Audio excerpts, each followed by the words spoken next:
Alright. I think we're finally going to start the game. Is it happening? Tasteless? Tasteless. No. Yes! Ah! Counting down. Whew, first match finally starting. Only took 20 fucking minutes for the players to get into a game.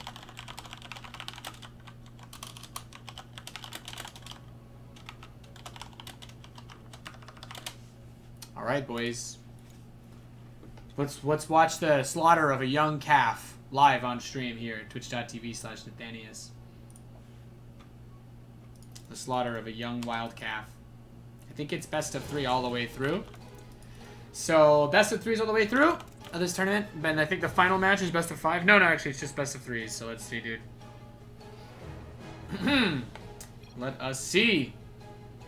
We're in the top right position. We have the purple Terran player up a tree from DG, which I believe is Deadly Gaming. Or Dirigible Groupies. You know. Whoa. What are you doing? He's going to cheese him. He's going to cheese him in the bottom left. We have from America. We have HTO Mario.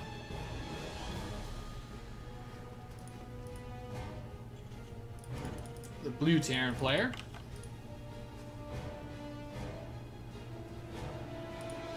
Let's see what we get going here, boys. So, I thought he was going to proxy. I don't know. Oh, no, it's just a really fast SCV scout. Okay, I guess that's fine. Anyway. Fast double gas out of Mario. This is a super normal build order. A lot of people do this sort of thing. Barracks, gas. Not unusual to see out of Mario. And up a tree. Looks like he's just going to go for a normal Reaper expand. So Mario might try to do some aggressive play. Try to punish him early on. See if he can get some work done here. Of course, this is North America server, which means up a tree who... I feel like he's been Grandmaster. I don't actually know. I never play against him because the ladder is broken. So even if he was GM, I think he's from US Central or US East. So it's actually not possible for me to matchmake versus him because I have myself set to US West. So I don't know exactly what he's going to do in this game or if he's ever played Mario before. But Mario's pretty solid. Mario's actually getting up there in terms of NA Terrans. And I mean, there's not really any NA Terrans, I think. I think Select will probably be #1 if he keeps practicing as much as he has been. But we'll see. As Mario's SCV scout. He's going to see everything. He knows what's up. And he's just going to go for a really fast Banshee, I suppose. He's going to build the starport here? No, he's just going to build... Oh my god, it's a Cyclone Rush. Okay. This is, What? Okay, Mario is doing a dank Cyclone Rush. This could get... Oh my god. Wait, is he really? He's... This is like the Ghost Pepper Cheese, except he went Barracks, then Gas. Well, I gotta say, I did not expect this. Okie dokie then. Okie dokie. Cyclone's out, and here we go. I guess this is it. He's actually Ghost Pepper Cheesing him, basically. Starport follow-up, probably for a Liberator. And... wow, what a weird game. I mean, I don't know what's gonna happen. He should just die, no? He doesn't really have much of anything to defend against this with, doesn't he? Like, this should be pain right here, man. This should just get ugly. He should just fucking brutalize him right here, mate, is what should happen. Magfield Accelerator is 7 seconds away. He's just gonna be like, oh my god, there's a Cyclone in my base. He canceled his starport so that he could afford to start a siege tank. As he's realized the urgency, and Mario's just waiting for Magfield Accelerator, and it is ready. So now he can just kill... Oh, he's going to kill the reactor first, cutting out the Marine production. Very smart. As you guys can see, Cyclones are really strong. So this super aggressive Cyclone Rush is actually getting a lot of work done here. And shout out to El Trufus for the 8-month sub. And Mario just being a mean boy. He's going to target down the supply depot. These Marines are going to come down here, try to force this Cyclone away out of his base. He gets the second depot. Another Cyclone's going to hit it from the back. He's trying to hit it from the front and the back at the same time. Can he keep this Cyclone alive? No! He picks off Mario's Cyclone. Now it's just 1v7 here. But, I mean, you know, Cyclones are pretty good units. I mean, he's got the medevac here now. What's he going to do? Drop on the tank to snipe it? That'd be some hardcore memery. I mean, at the same time, Mario's gone straight to 3 command centers, so he probably didn't want to lose that first one. He was probably hoping the medevac would be able to save it, but still a very interesting opening here out of Mario. And he's going to go right into Blue Flame, too. So preparing for aggression. And, well, look at that. He just focuses on the missile turret. He's just like, F you, man. Now I can fly wherever I want. I can be free. We will never be slaves. We will never be slaves. And if he drops on that tank, oh, God. Ooh, boy. Oh, my goodness.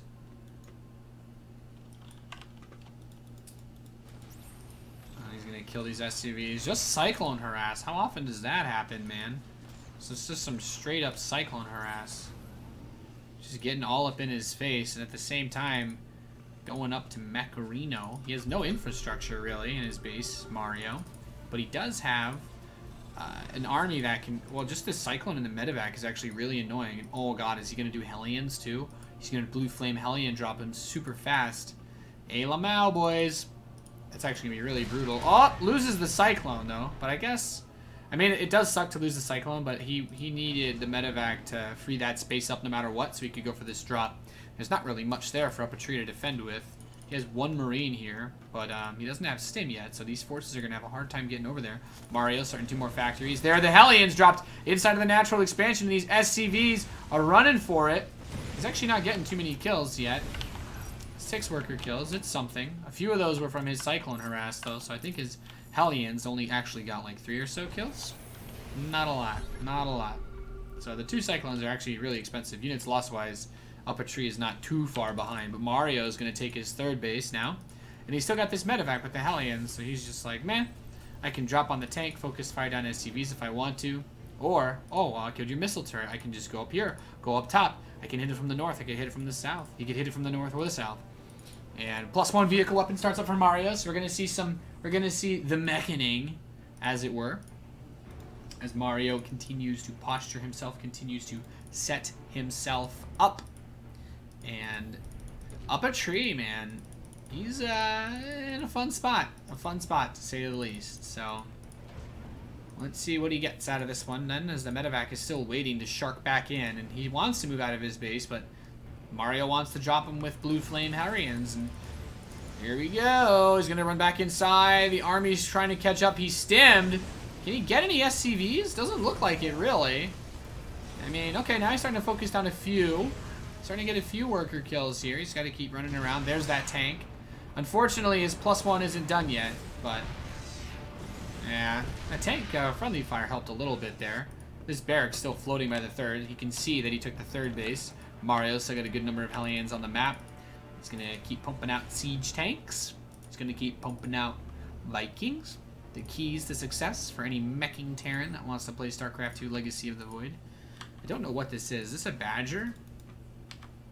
Is that a honey badger? Just doesn't give any fucks. Anyway, Up a Tree is holding that top main ramp.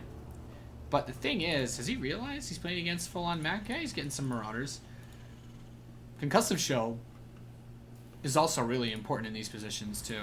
Wow, there's like no SCV saturation on this base. I guess that's what happens when all your SCVs go to build supply depots at the same time.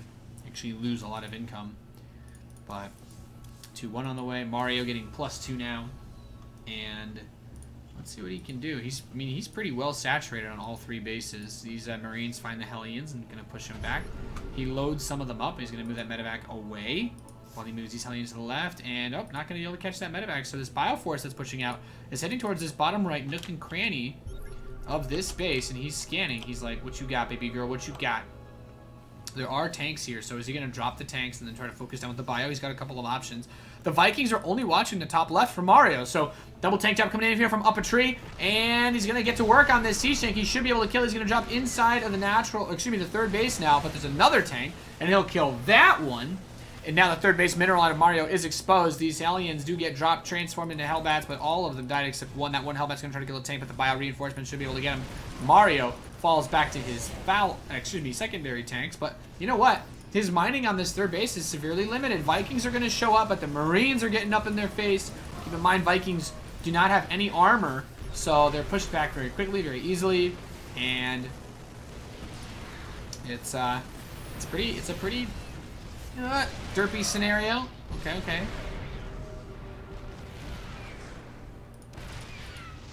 Mario taking a little bit of a beating here, but he'll finally be able to clean all this up as he lands the Vikings on the high ground. But this is a big push coming out of Up a Tree. Keep in mind, Up a Tree's third base saturation has been lacking for quite some time now. He's got a couple extra SCVs in his natural. Main is pretty nice, but everything else doing okay. Doing all right. Now, there's no combat shields for these Marines, so they will die really fast to the Hellions. I think with this +2 coming in, it should be 2 shots. Maybe even with +1, it's actually just... Yeah, even though these Marines have +1 armor, I think with the Blue Flame it should be enough, but he's just going to stem in. He sees the tanks. He's going for it. The Hellions not in position to buffer for the siege tanks, and he's going to bring the rest of his Hellions on that main base ramp. He still has 1 tank alive. In the back, the Vikings show up. Mario holds. Not bad, not bad. Love seeing some mech action here in Terran versus Terran. Let's go. And Mario's moving around. He's trying to get into position.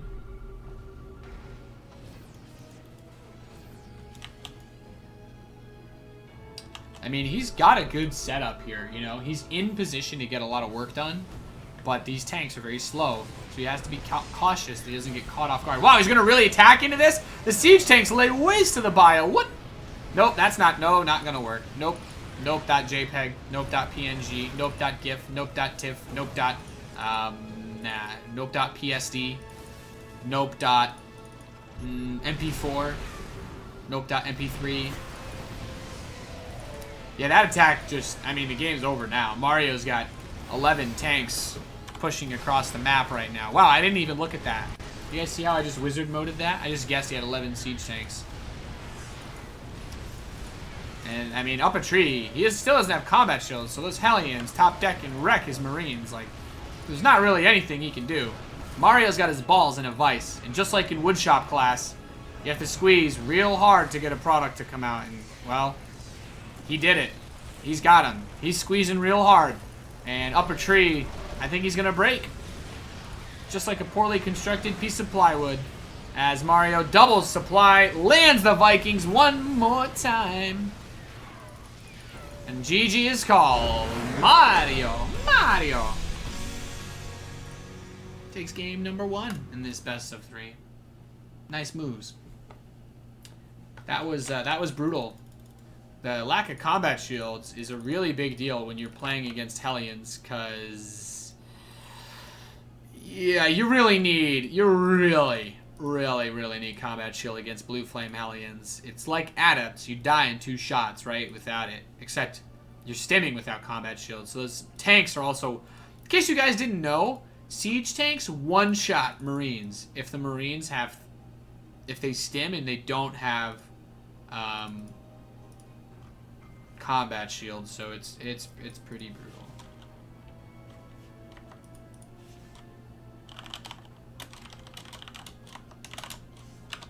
All right, we'll get into game number 2 as soon as possible.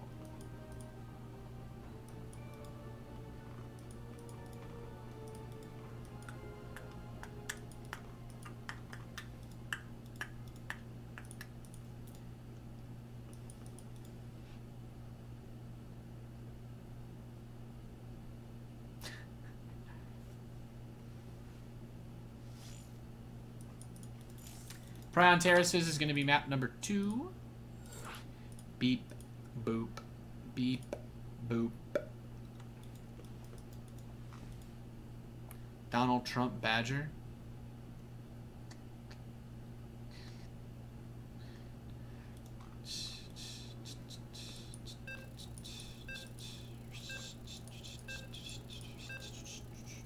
People are asking if this is live. Of course it's live. You think I'd sit here and completely throw my stream away just to rebroadcast some old replays? If Source isn't working, I don't know what to tell you. It's probably your ISP or Twitch or something bugging out, because I'm not dropping any frames, and this is literally the same quality I've been streaming on for the last 2 years, so I'm sorry. What is he? What? Oh, God. People do this? I think Mario is showing off because we're casting him. Are you shitting me? Does he do this in any other matchup? This is some straight bullshit right here. The funniest thing is he's actually fully saturated now. Wow. Spawning at the bottom gold base. The red Terran player. It's Mario, who's up 1-0 in this best of 3. His opponent in the top, the blue Terran player, Deadliest Gaming's up a tree.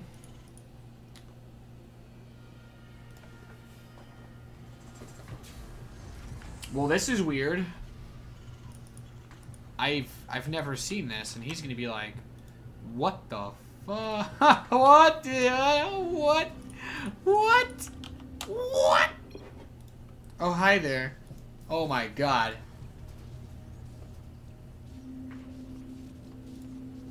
Oh my God. That is just insane.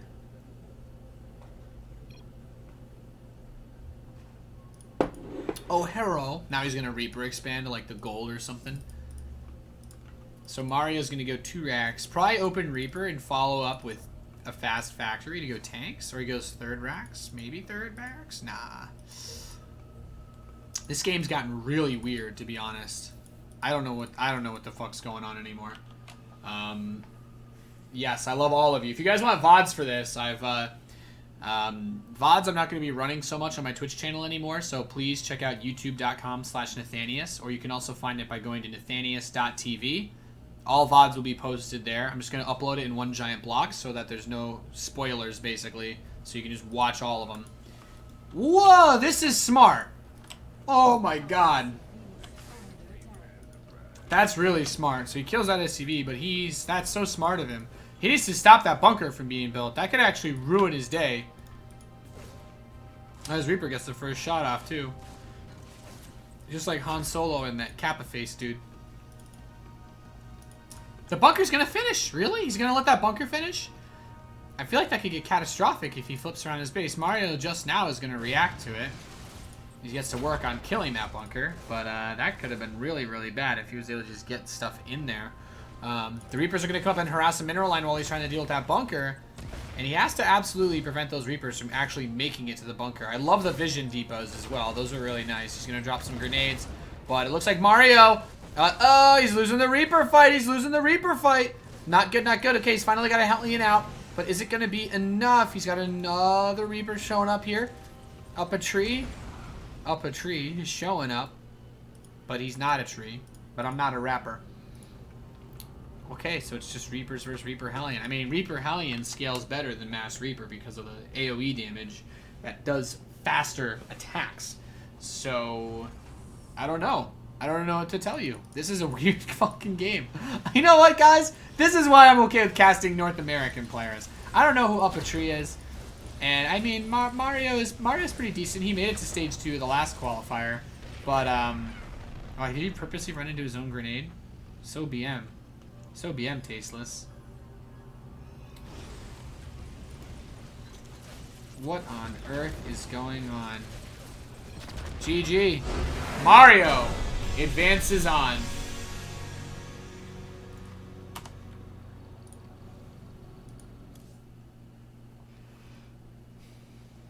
I don't know. I don't know what just happened.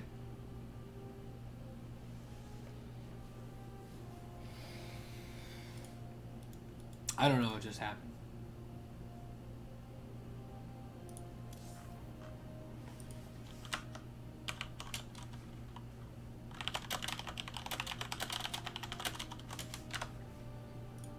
Alright, guys, I'm going to try to find another game as fast as I can.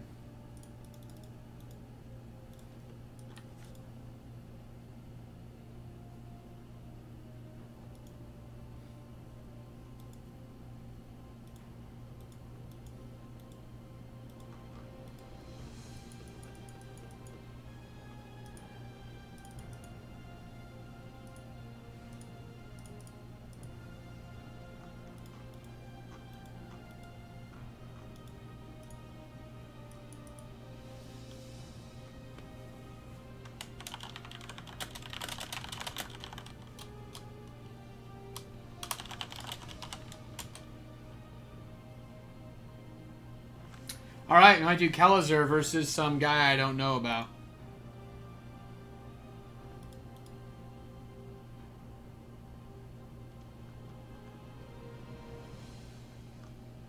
Alright, Sioris is going to play Kelazur. He is a Grandmaster Zerg player. Nice!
Just getting ready to go into the next game, boys and girls.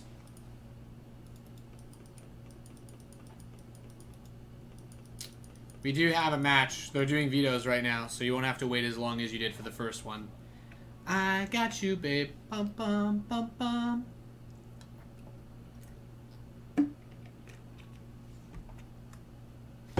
Humiliation. What are we even watching? North American StarCraft is what you're watching. Bum, bum, bum, bum. I got you, babe. Let me refresh the bracket. Let's see. Schnitzel versus Noni? Whoa. That would be a great match. I think that one started already. That's a tragedy. That actually would have been fun. Puck versus Agile would be good too. HTL Mario versus K-Fire would be good. There's a lot of good matches, actually, that I'm not going to be able to do. This match actually seems like it'll be pretty one-sided, but I don't think... we got time. Winter beat Desro? I guess Zerg really is broken versus Protoss. EJK versus Select should be awesome. Nate.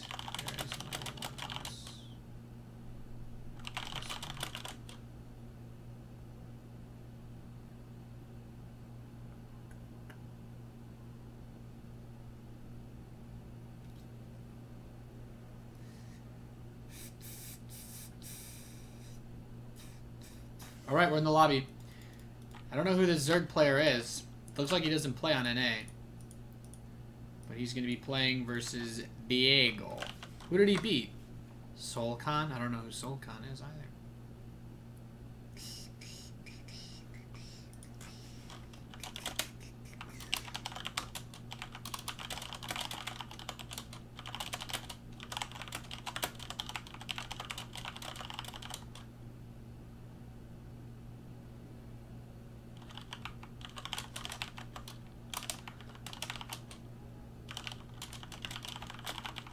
Kelazur's trolling me. He's like, oh yeah, these guys are Take TV. I don't know who Nathanius is, though. Maybe we should kick him out of the lobby.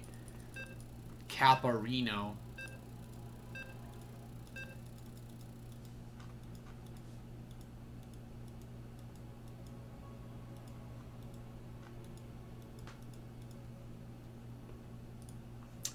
Alright, guys. We are loading into the first map of the next match. Let's go!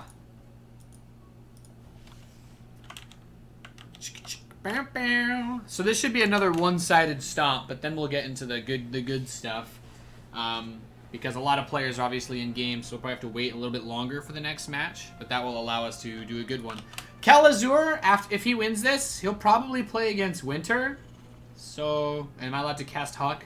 Huck doesn't let anyone cast his games, so since I'm not being paid to cast this qualifier, I can't cast his games because he only lets official casters do it. So, I don't think Huck will let me cast any of his games. Pretty sure if I ask him, he'll say no. Pretty much like every other time. In the top right, representing Root for Root, we have Keleziar. And in the bottom left, in the NA ladder hero, we have Cioras. Like I said earlier, guys, if you want to check out the VODs of this, as well as tutorials that I make for StarCraft II Legacy of the Void, especially if you're a Terran player, all sorts of good stuff can be found at youtube.com/Nathanius or nathanius.tv. So that's where the VODs will be. Otherwise, I've locked my Twitch VODs to subscribers only because I would rather you watch my VODs on YouTube. So that's, I know it's a pain. I know it's a pain.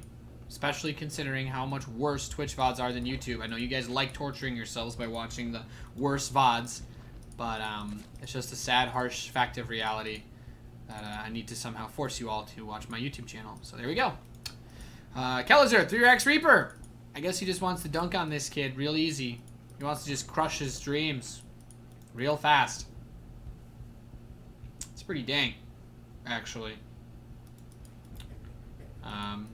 Reapers are hard to deal with on this map in particular because you have this cliff, bing, bang, boom, bing, bang, boom, bing, boom, this cliff, this cliff, this cliff, this cliff, this cliff, this cliff, this little ripple cliff.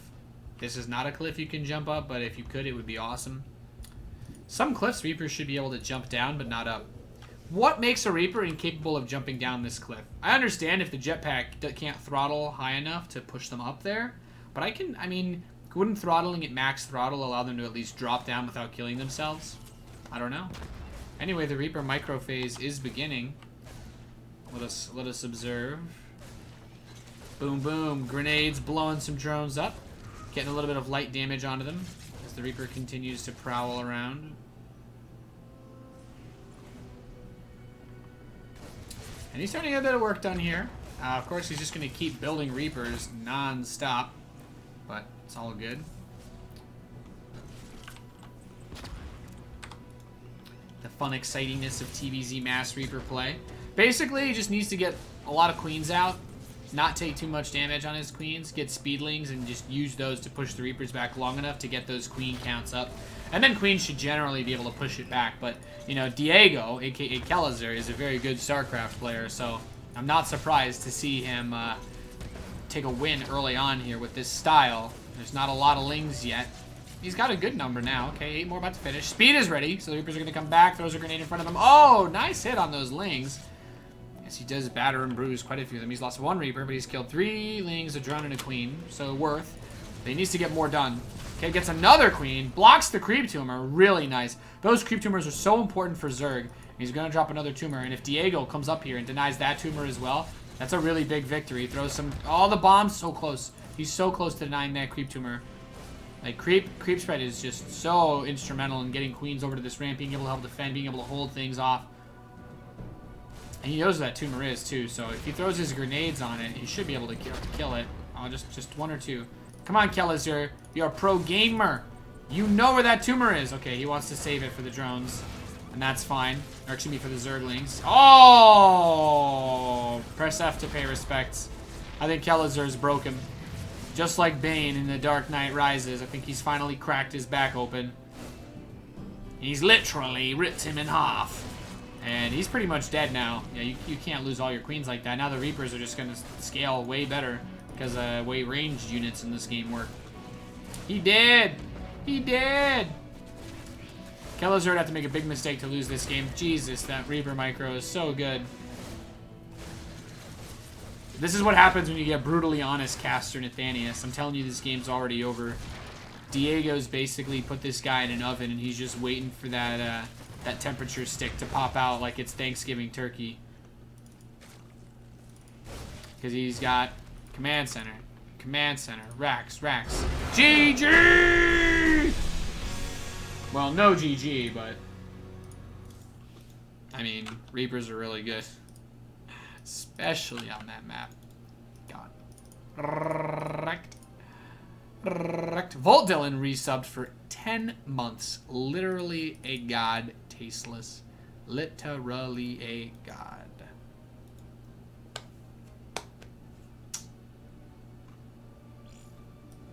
All right. Next game's on Dusk Towers. I wish Nathanius was a hot girl. Nice. Why isn't your YouTube linked in your Twitch description? I do need a YouTube button, don't I? For some reason I thought I had it, but... Is there any sort of schedule? Not really. We just kind of... The games are all played live. I think some of the qualifying matches maybe get held, but they probably don't, so...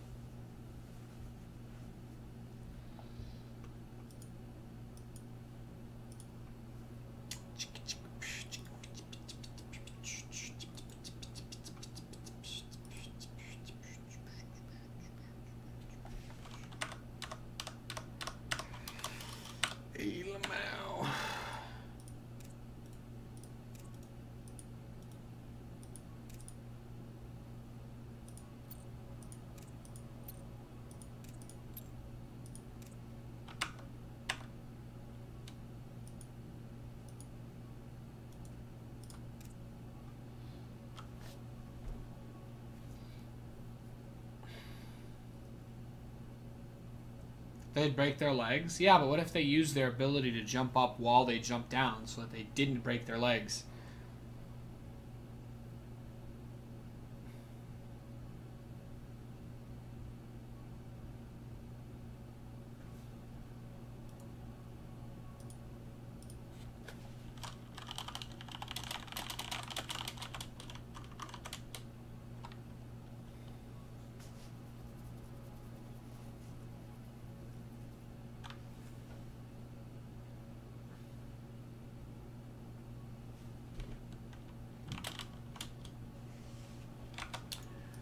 We're waiting to get into the lobby, boys. Don't worry about it.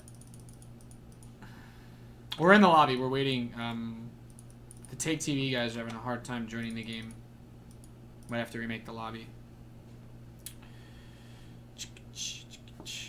Yeah, sorry about the delay. I know some of you guys don't like it. Some of you guys that are casual gamers may not understand why there's delay, but basically it just comes down to we're not allowed to commentate the tournament.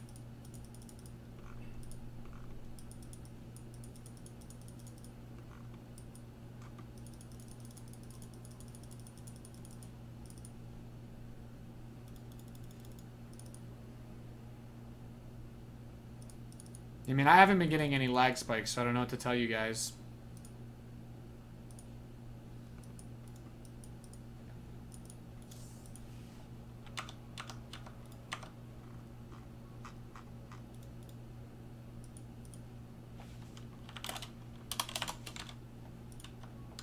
Okay, we remade the lobby. How many more games are left? There should be a lot. Yeah, I'm not getting any lag, so it might just be your internet. My stream is really high quality. Like, the source quality on this stream is ridiculously good, so you may have to watch on high if you have a really, really bad PC, or if you have less than, I don't know, 5 megabits available to use to watch the stream.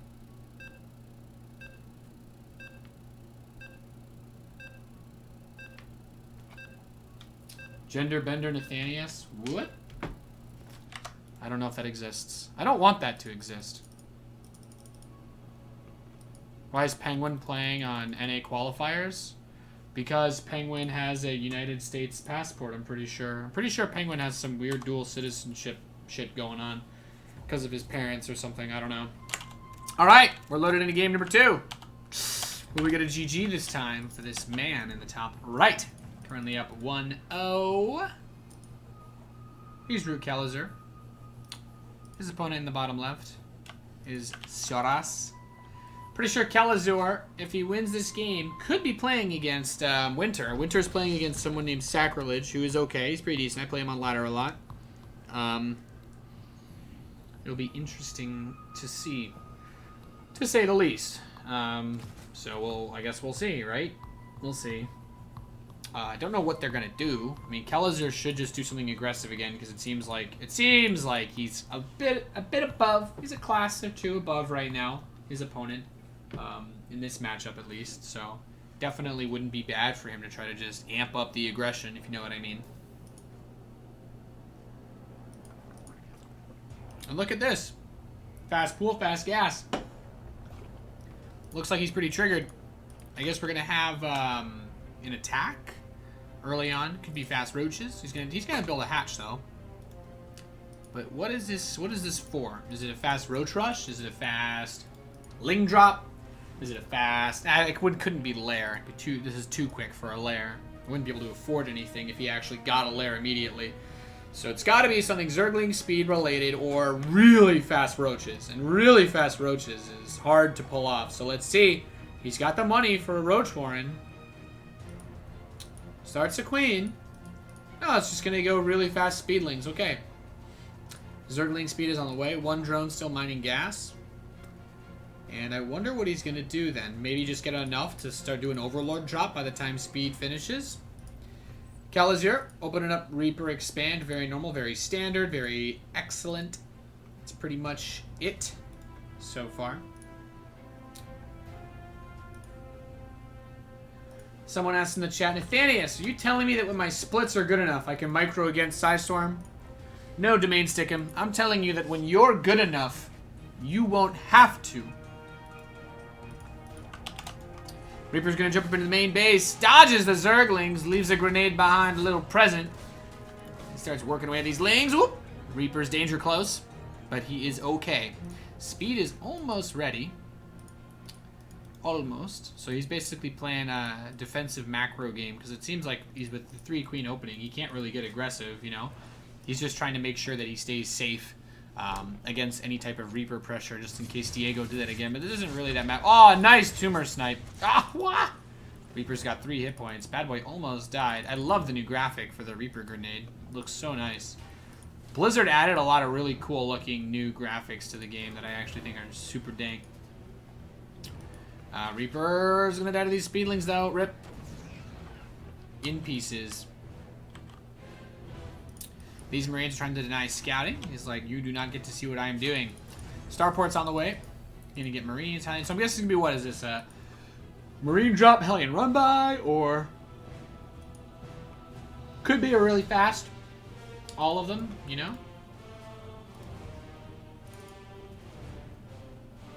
But we'll see. We have the 3rd Command Center finishing up shortly for Kelezer. And he's got the Hellions out, but like I said, I'm pretty sure this is going to be a fast medevac out of him. Yep, medevac. I knew it. I knew it. I knew it. 3rd Command Center doing it wrong. GG, well played for Kelezer as he takes the first map against Winter. Yeah, we're getting to the lobby for game 2 as soon as we can.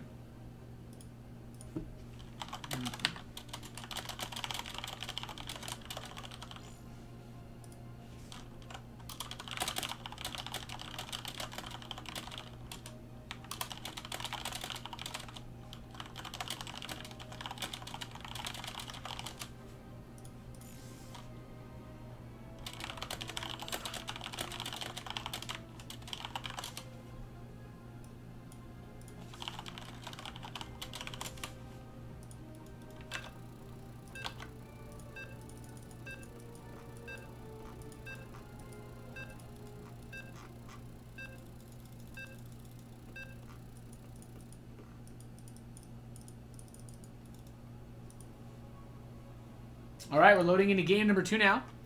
Between that and on top of that, that's just going to make it a lot easier for everyone to get the gold rather than just Zerg. So I'm expecting the map to be a lot better in the future, but right now Prime Terraces is just garbage map. So not surprising you pretty much have to go Mass Reaper on it versus Zerg. And I think people will still be going Mass Reaper on it versus Zerg in the days to come. So with that being said, we have Hatch first coming out of Winter. Kelezer, probably going to go Reaper Expand. I expect to see him open very similarly. Like, if we just compare this to the last series that Kelezer just played, he went for, like, let me update the scoreboard. Kelezer went for, like, a really fast Hellion Marine drop. He did a Hellion pressure, Marine drop, and just doing what he can, you know? So, it's always interesting to see these kind of games play out because I don't really watch Winter's stream, so I don't get to see many of his games. And Kalizer doesn't really stream a lot, but he's been playing in a lot of these qualifiers. He's obviously very good. Yeah, I don't know. Based on his performance in this tournament so far, I would say this is still a pretty good run for Winter. I haven't played him in a very long time, in like maybe a couple weeks, but we're like 1-1 on ladder. But that's only because I have like a second account that is on it has no region server, because I think Kalizer plays with Best Match, or maybe just US West. Or actually, you know what? Kalizer's Grandmaster on Korea. That's what I'm thinking. Kalizer doesn't actually play on the NA server. He might be playing on it now due to the ladder qualifier, but I don't know. So we'll see. We will see. As we have a reactor on the way for Kalizer. Really fast reactor after this Reaper. No Marine follow-up. This delays the factory a little bit, but it gives you some early Marines that you can kind of do something with. And I think the reason why he's doing this is because he wants to go for that drop again. He wants to build up the Marine count early for that pressure that he does. So we'll see. And Winter's just opening up with speed. One drone mining gas as the grenade comes out. And Kalizer just backing around, backing off. Trying to get some work done here. Doing everything that he possibly can. And, whoop. First creep tumor going to be dropped. Like I said, these tumors are so important because it really helps with blocking that ramp off. But it's obviously not a mass Reaper strategy this game, as we've seen third command center on the way. And Winter is not aware of anything yet. His overlords are just about to get the first scouting information that they'll get all game. Like, if you look at Winter's vision, like, he's moving up. He's clicking around. He sees that there's only one gas taken, so that's nice for him because it tells him it's not a Liberator range rush or a Cloak Banshee push.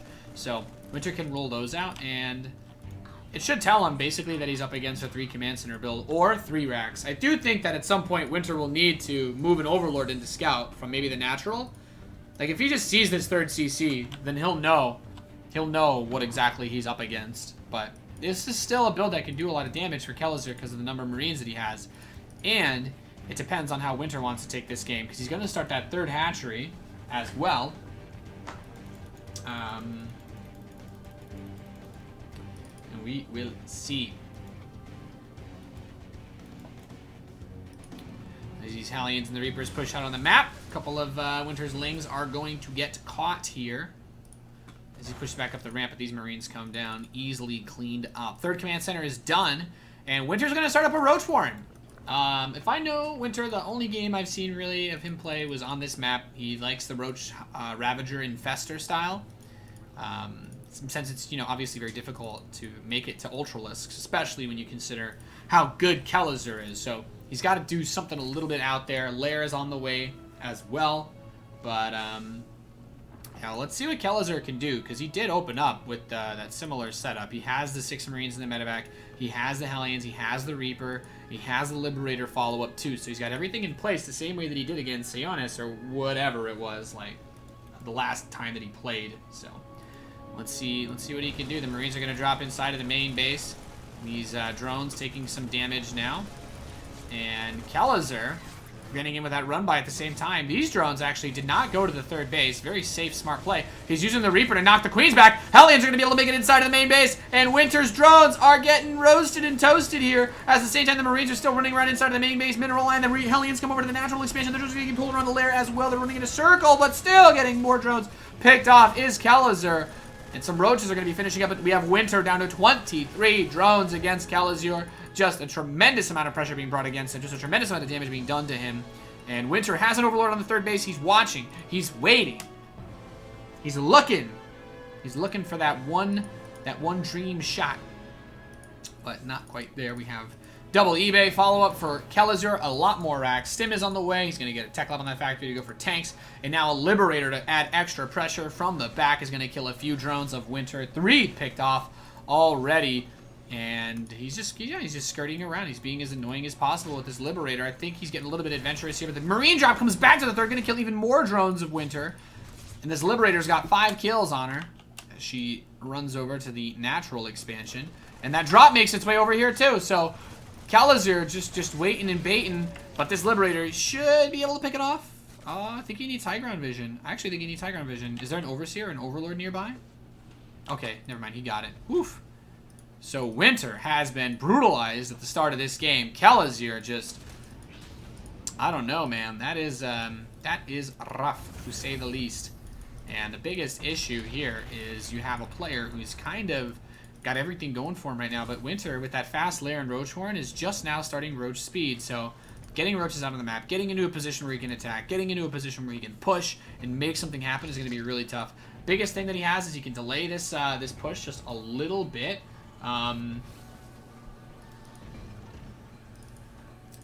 In this natural, it's gonna be the third base because of the creep, but it's one of the nicest things about Legacy of the Void is that creep spreads and goes away twice as fast. So it's quite easy to get your base planted down after you kill an Overlord that's blocking it.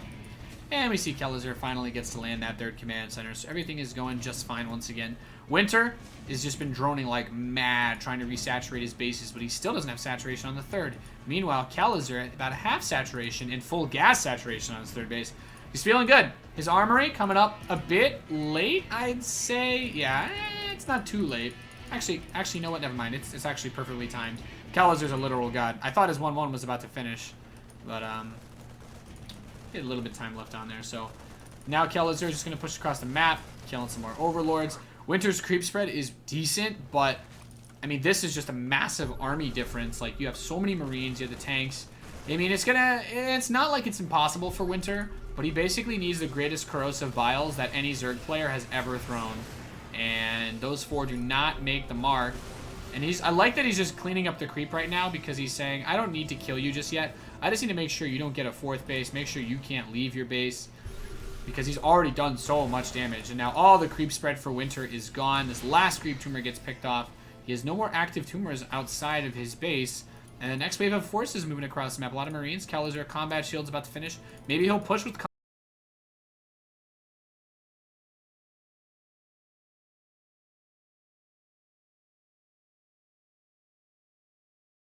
may prove to be too much. He's gonna try to... Ooh, actually, nice corrosive bile by Winter.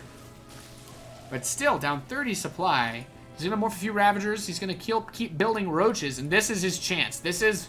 I guess Winter sees this as being his opportunity, but it's still gonna be really difficult as these Marines continue to plow across, just cleaning them up. Kelazir is not slipping in macro. 8 Marines constantly pumping out of that barracks. Siege tanks, concussive shell, +2 upgrades. I don't think Winter has an evolution chamber. He does, just +1 Roach attack, so that is unfortunate. 4th command center on the way for Kelazir. The Terran player maybe taking his 4th before the Zerg player in this game. He's got double Liberator heading over here to try to lock down this base. Not too much here to actually lock down, though, because minerals are running out, frankly. But Kelazir, he's got a lot of Marines. 2-2 coming in. Concussive shells finishing up. And he's got, what is this, like 4 flying siege tanks? And this army is just going to meet it in the middle. He's going to run up. He's going to say, well met to those Ravagerinos. And this should be where he breaks the army of Winter. The corrosive biles do a lot of damage, but that whole set just right in between all the tanks, not killing anything. And Kelazir just has so much. He's got his Liberators. He was looking to siege the 4th, but there is none. And there's the GG from Winter. Kelazir advances 2-0 here at the WCS Winter Championships at IEM Katowice Qualifier. So, nice play by Kelazir as he advances on in the bracket. And we are going to try to get into the next game as fast as humanly possible. So I'm going to say, hey, looking for a game. And if, yep, so we'll be right back with the next game. I don't want to lose my voice casting every single game and talking between the games, so I'm just going to use these as little breaks. But we'll have the next game as soon as possible.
All right, guys.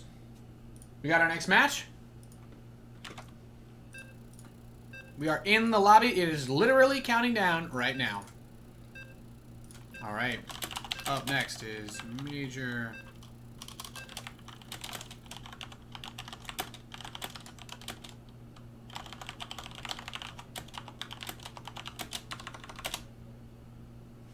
Let's go. Let's go, let's go, let's go. Boom, boom, boom, boom. We're loaded in. Spawning in the top right position. Finally get some TVT today. I need TVT replays, so this is actually great. So I can try to learn something here because obviously I'm bad at this game. So, let us see. As we have Drunken Boy in the top right. In the bottom left, we have Light, a.k.a. Major. Major has more Smurf accounts than Winter, and that is really saying something. We will see. I know a lot of you guys want to see Huck, but Scarlet's playing versus Eric right now, so I couldn't cast Huck versus Scarlet because that match isn't happening yet. So, yeah. Barracks, Gas, very normal things. Very normal things. Barracks, Gas, very normal things. Both of these players are going to go for what probably will be Reaper openings. SCVs passing in the dead of night. And we will see who comes out on top. Major has, of course, been one of the other better players from Latin America. Unfortunately, the only thing he's really played in the last year or two has been Copa America, which, frankly, basically just becomes him versus Kellizer. Yeah, so that's that. And Cats, I guess, as well. Major's going to throw down that command center.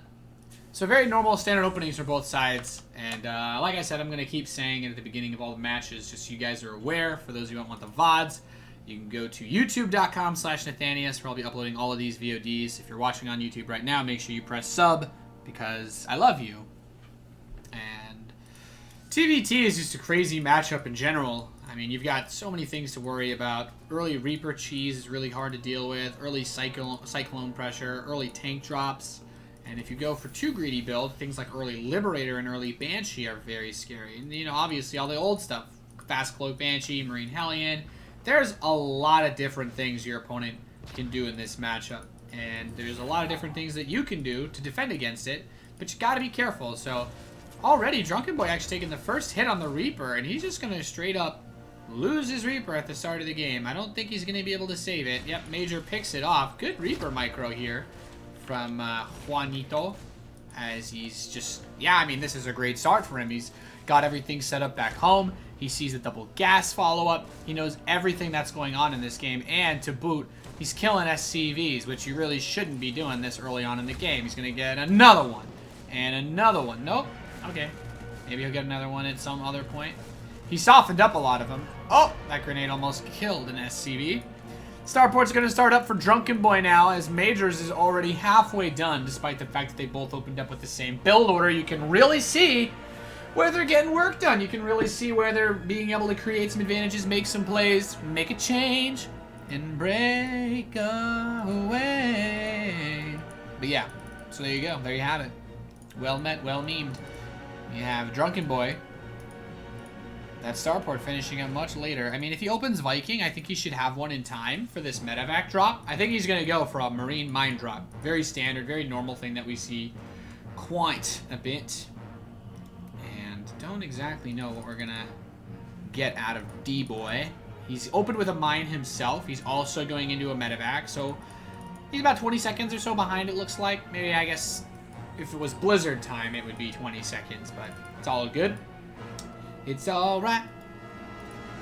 There goes Major's medevac drop as it's making its way across. I mean, if Drunken Boy loads this medevac up right now and moves out, he's going to have nothing at home to defend because Major's drop is just going to hit him so much faster.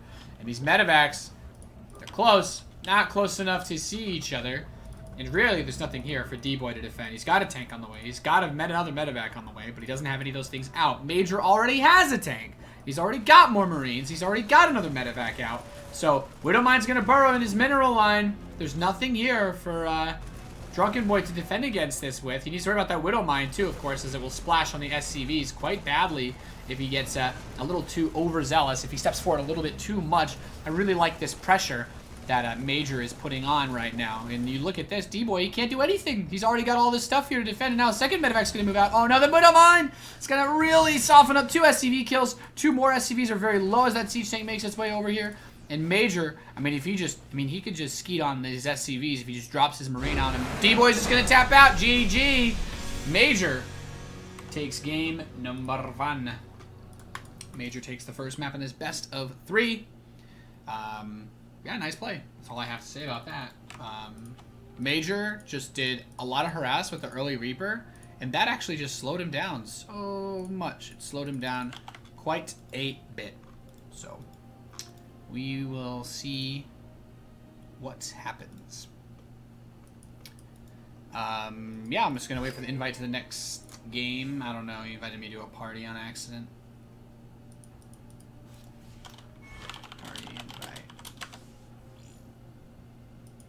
Nate promoting his brand. I like it. I should be doing that, man. I got the best memes anywhere. YouTube.com/Thanius. Looks like the lobby's already up. I think the game is ready. Never ask me. I'm always ready. We am.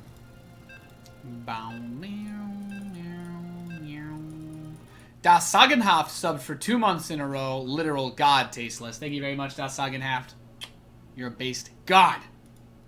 Ruins of Ceres for the next map. Let's do it, do it, do it, do it, do it. Spawning in the top right position as the blue Terran player. We have Drunken Boy currently down 0-1 in this best of 3 against the Mexican Terran player in the bottom right. Major playing in red.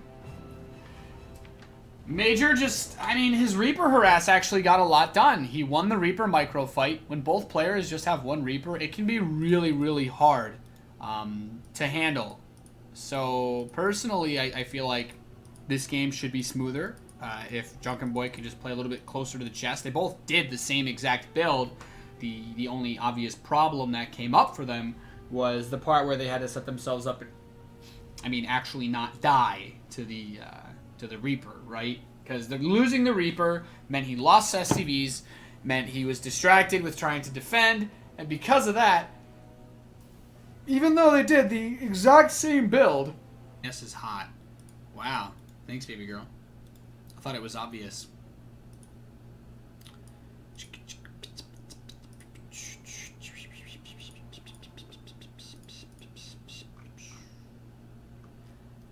Some good matches still left in this tournament.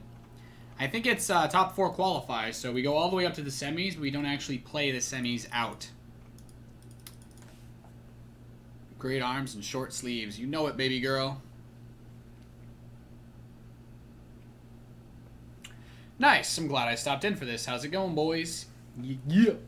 We're just waiting. I'm waiting for them to do the vetoes, make the lobby, and invite me, and then we'll do Scarlet versus Hug. Should be great. Should be some good shit right there. If I do say so myself.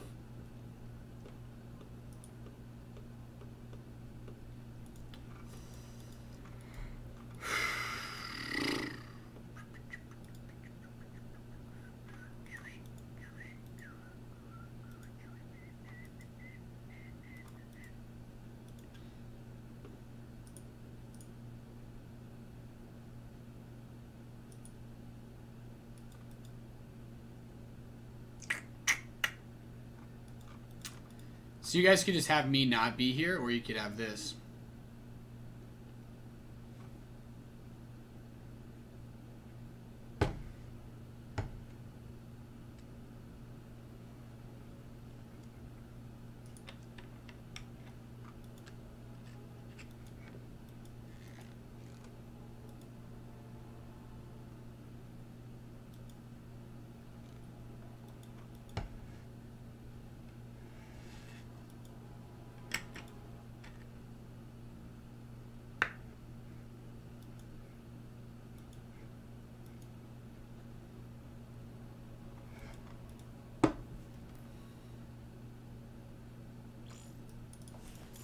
All right, we're in the lobby, boys.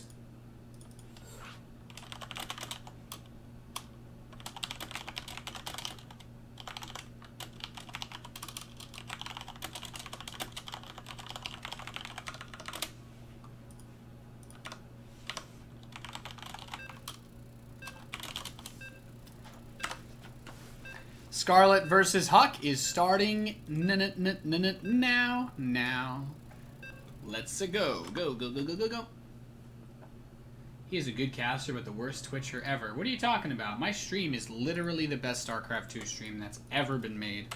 I can't believe you would think my stream is anything other than the greatest thing that you've ever experienced in your whole entire life. That being said, well met and welcome to Levelac Crest. For the first game in this best of 3, spawning in the bottom left, we have the orange Protoss player, Huck. I don't know whether to call him from EG or not. He never wears the tag or anything, so it is confusing to say the least. Spawning in the top right, representing the SC2ITL team on fire, and I believe she's still with Acer, it is Scarlet.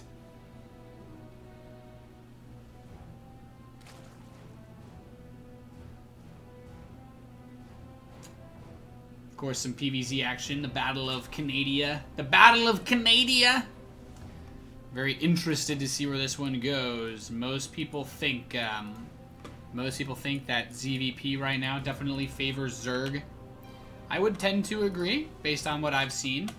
But, you know, we'll see. I'm not 100% sure how this plays out, because Huck has been a very anti-meta player for a while. He likes to do things that are a little bit here and there, not really fitting into what you'd normally expect, as he's going to come out and try to do a little bit of scouting or whatever.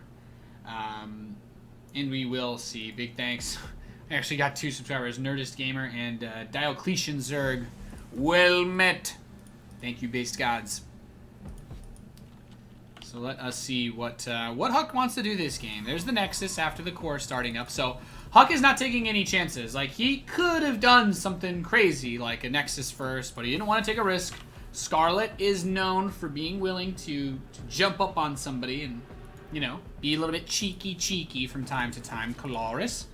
But Huck is going to scout. He's like, okay, you haven't even mined 100 gas yet, so speed is not on the way. He's trying to do some cheeky mineral patch denying. Steals those minerals. Stealing minerals is an even bigger deal in Legacy of the Void, because you got so many less of them than you would have had in Heart of the Swarmer Wings of Liberty. So Huck, Nexus finishing up soon. He's got a Stalker being chrono boosted out. Stalker, of course, is going to be a little bit more agile, a little bit more mobile. And an Adept. Adept Shade is nice, but it's easier to move the Stalker without using that ability. So we will see what happens as Scarlet has speed on the way, finishing up her second queen, and not mining too much more gas. But there's no evolution chamber or anything, so it doesn't seem like she wants to go for any drops. There's really no overlords that close, and because of the cross spawn, she has literally seen nothing that Huck has. So Huck is in a pretty solid position as far as that goes, not being able to be scouted early on. He has the Stargate coming out. The Zergling does see it, so Scarlet knows there's a Stargate. She should be preparing herself for some airplay. And he cancels it and starts the Twilight Council. Interesting. And look at this evolution chamber on the way. Very interesting. I think it's just going to be +1 Ling attack. I don't think it's for drops. Scarlet has shown in the past she really likes Zergling play, so I would not be surprised to see a quick +1 melee. Come on, Scarlet. Prove me right. Prove me right. Don't say I'm a dumb caster. Woo! Look at me. Look at me. Look at the players. They're the ones that are actually good enough to get this far in the tournament. Forge finishing up soon for Huck. You guys are probably got what? +1 Blink Stalker? Ooh, Resonating Glaives. Okay, I know Huck likes to play Blinky Blink, but I guess against Zerg, especially Zerglings, Adepts are still very good. That Resonating Glaives upgrade is so important. 45% attack speed increase for Adepts is a really big deal. Adepts, Adepts, whatever you want me to call them. And we see that the Adept doing a really good job of blocking the entrance to the base. As we have this gateway here. You know, the warp pylons getting phased in as well. Warp conduit pylons. Now Huck does need to be careful because those Zerglings with those upgrades are still going to chew through the Adepts very quickly. I love the Dark Shrine follow-up, though, because Scarlet has no idea. She hasn't seen anything in the main base. She did confirm that the Twilight Council was added instead of the Stargate. That's actually really nice, because Scarlet never built any Spore Crawlers, so she didn't even take the bait in the first place. Now, Resonating Glaives is very close to finishing for Huck. His Dark Shrine very close as well. He's got a Proxied Gateway on the east side of the map. He can use this to add DTs. The Dark Shrine is finishing up right now. And this is a really, really important moment because Scarlet did not build any Spore Crawlers. She doesn't have anything that can deal with this. Breaking down these rocks will buy her more time. The DTs won't be able to go straight into her base. But is Huck actually warping in any Dark Templar? He started his expansion. He's breaking down his rocks. Where are the Dark Templar? Is he waiting for the Warp Gate? He's got a while before that's done. Scarlet. I mean, she doesn't even have a lair. She has no lair. No Spore Crawlers. I'm really concerned right now, because this could be a big +1 Ling attack with, like, Roach follow-up, but the DTs could actually do a tremendous amount of damage. He didn't cancel the Dark Shrine. Pylon Overcharge in the Force Field buys some time for Huck. But some Adept Stalker pressure. And there's the DTs at last. There's nothing here that can deal with them. If Huck knew this, he would have warped those DTs in as soon as he had them ready. The Adepts are going to come in. They're going to try to do some damage. And Scarlet is so distracted right now with the Adepts, with this attack, with this aggression. There's no Spore Crawlers. Huck just needs to spread those DTs out. Spread them between the bases. Spread them out. Spread them out. Oh, man. This could be a game-ending amount of damage done by Huck right now to Scarlet. He's got a DT going to every single base. Kashink, watcha, watcha. Oh, no. Inside the third base. No, little drone, run. And Huck is just going ham. He's gotten a good amount of the worker kills. 14 now. Still just going at it. He's nothing in the main, nothing in the natural. And there's 50 drones here. We can watch that drone count continue to drop. The lair is done. 2 Overseers are on the way, but still. Like, this is game-ending damage. Huck, he's still got his third base. He warped in DTs, it looks like, to defend against a possible counterattack. He hasn't lost anything himself. And this is honestly just really freaking amazing for Huck. He has done a just disgusting amount of damage to Scarlet. Like, hands down, unbelievably a large amount of damage. So many. 10 kill. Oh! Mom, put the camera away. I don't want to see this again. That is just nasty. He killed the third base, too. Like, Scarlet has her lair now, but at what cost? Oh, okay. I was going to say, if she didn't find that, that would be unfortunate. This DT is just going to run by another drone, and another one, and another one.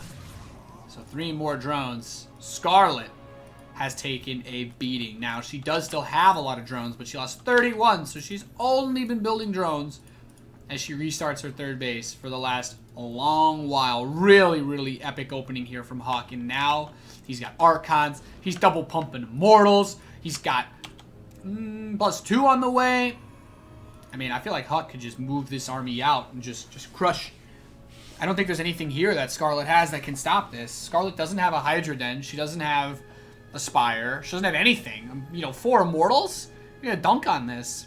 I think Huck is just gonna wait for this Warp Prism and then he's just gonna push across. If he pushed now, it's a little bit of a risk. But if he waits for the if he waits for that, he should be fine. Look at this. Scarlet wants to drop 16 Lings inside of the main base of Huck. But these Overlords, man, they got a little ways to go get these Lings. And Huck with the Hallucinated Phoenix, this Proxy Warp Gate, he's just in a he's in the perfect position to win this game. I honestly have no idea what Scarlet's supposed to do right now. Like Scar just got she got bowled over, to say the least. Warp Prism's heading to the east side. Probe is gonna take a ninja base or something. Huck's like, let's make sure if this gets into some sort of insane weird game, I can still be okay. I don't know. Is he actually gonna take a ninja? Scarlet's getting ready for that 16 Ling drop. Huck moving pretty slow out onto the map. Yeah, okay, now he's finally pushing out. I mean, the dude's got 6 Immortals. Lurker Den is on the way. Some Hydras are coming out. Now, Huck is going to start cannons inside of his main base. He doesn't know about these Ling drops. He's got a cannon here. I like that this kind of blocks off the pathing, but there's the Warp Prism. Oh my god, drops 4 Dark Templar, and is going to snipe the Queen. Oh, the drones. Oh my goodness, just hacking and whacking and slashing, and now this War Prison's going to make his way over to the main base while Huck's main army pushes the front.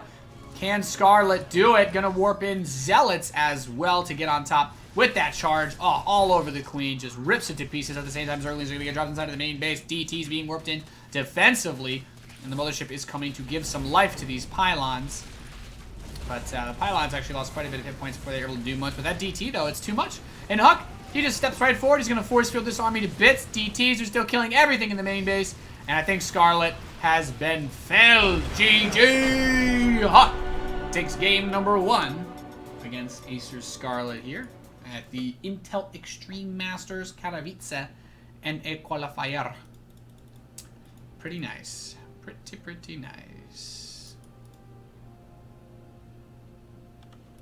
GG, Tasteless, as we wait now for the invite into the next lobby.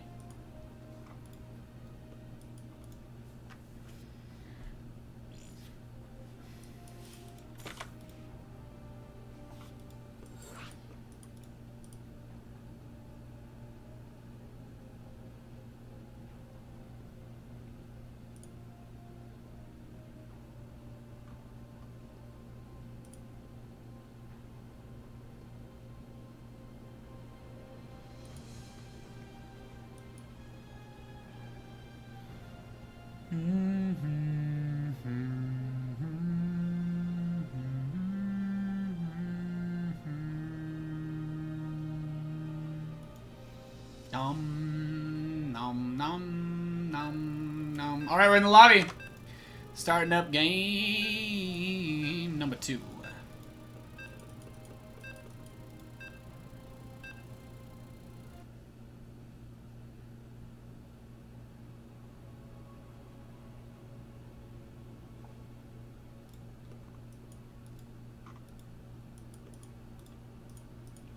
Let's do it.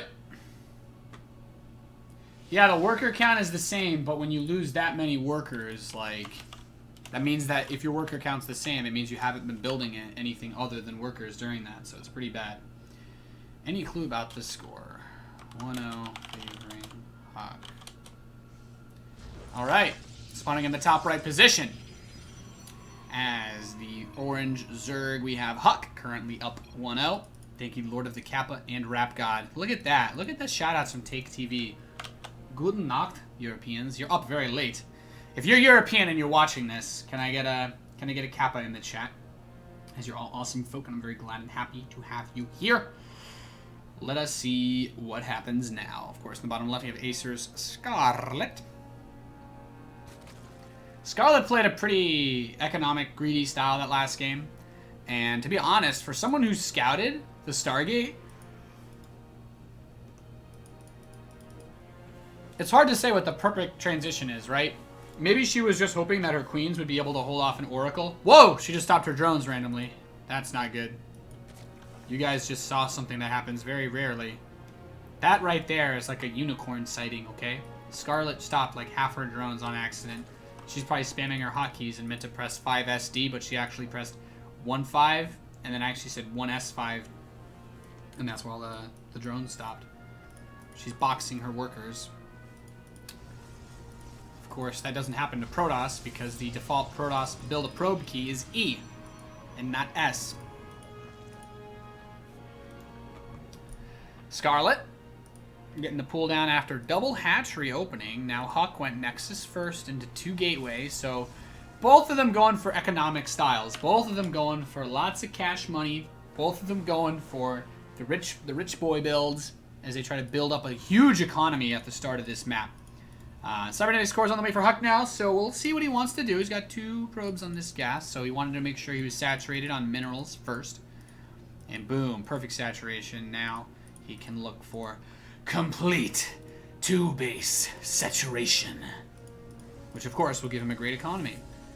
Moving this probe out towards the ramp. I guess he wants to try to help make sure he can wall this off in case something weird comes. I mean, Huck did choose to go for a not so phenomenal scout. Wait, did he lose the scouting probe? I totally missed that. My bad. My bad. That probe got jumped by a bunch of... Which drone got the kill?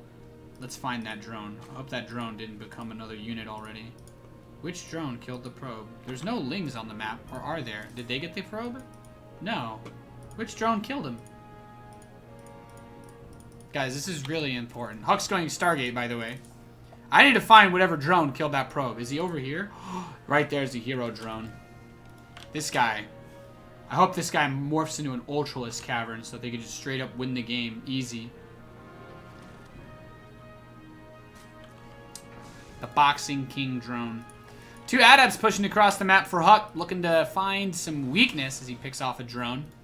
And these 2 adepts are going to teleport themselves over to the main base, but actually are baiting the queens up the ramp.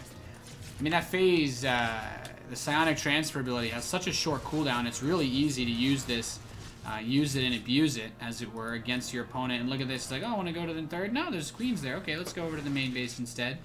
Picks off another few, so already some nice damage. Wow, that high ground, that range.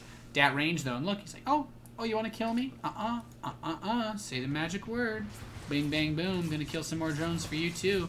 Doesn't want to actually lose the adepts, though, so he's gonna have to throw the shadow. No, run. Oh, is he gonna save them? So close, so close. Oh, barely saves 1 adept, but a good amount of damage done. Good amount of damage done. Good amount of work done here by Huck, as he's thinned out just a few, you know, trades an adept for 4 drones, which I think is more than fine, right? It's 100 minerals and 25 gas for 200 minerals, plus obviously the 4 larvae it will take to replace them. And he's got his 3rd base on the way. So Scarlet had the advantage of the 3 hatch opening, but Huck's opened up with an Oracle into Phoenix. And he's recognizing that maybe DTs would be a little bit harder to get away with this game. Scarlet still hasn't scouted him at all. But without Spore Crawlers from the last game, an Oracle may get a lot of damage done too. And here it comes. Scarlet bringing all the queens over as the drones begin to die. But there are so many queens here, Tasteless. The Oracle has to stop and get some kills. Needs to get some value. A few more pickoffs. 4 drones have been eviscerated. And will the Oracle live? Yes, it will. Huck escapes.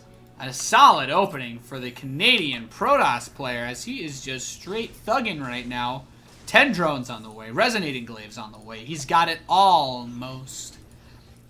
And now the Hydralisk Den is coming in for Scarlet. So she's setting herself up for that tech-based play.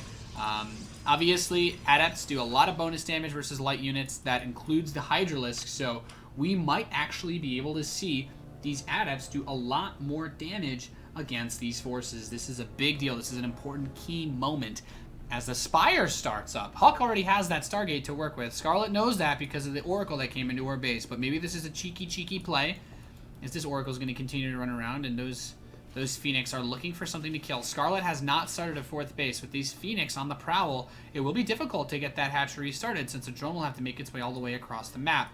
And by that I mean, it's a pretty long distance to go all the way around. So you need to break the rocks so that you can move your queens very, very easily, too. Oracle's still looking around, trying to find somewhere to attack. My apologies. As, I don't know what just happened there. Phoenix are going to try to kill an Overlord, and up 1 Phoenix. Huck, bit sloppy there as the Overlord does get transfused, but so many adepts making their way across the map. Scarlet's just about to start building Hydralisks, and she sees these adepts. There are so many of them. Lurker Den is on the way, but 8 Hydras are going to pop up, and they're not really in position to defend yet. With the Phoenix adept pressure, we've seen time and time again so many Protosses, even Korean ones, doing this style. It is so hard to handle, and actually I feel like we saw Huck do this very recently as well in the Stage 2 qualifier. Not as much success, but there's the big teleport into the main base, and Hydralisks just get straight wrecked by these adepts, like just pulverize them. And it's great to have the Queen tanking, since they don't do bonus damage to those. Nothing does bonus damage to a Queen except for Archons. But, okay, so the Hydras are able to ball themselves up, become a bit more useful. Huck invested a lot into that, but I have to say, not focusing down the Hydras definitely hurt. But keeping the adept on the map, very important. Huck has a worker count lead now, as Scarlet is forced to rebuild a lot of drones from that attack. He's killed 28 drones so far. I think the biggest advantage right now in favor of Huck is he has these upgrades, he has these adepts, but Scarlet does not have a 4th hatchery. I mean, at some point, she needs to choose. Is she going to just suck it up and take a 4th and try to slow this game down, or is she gonna hit the pedal to the metal?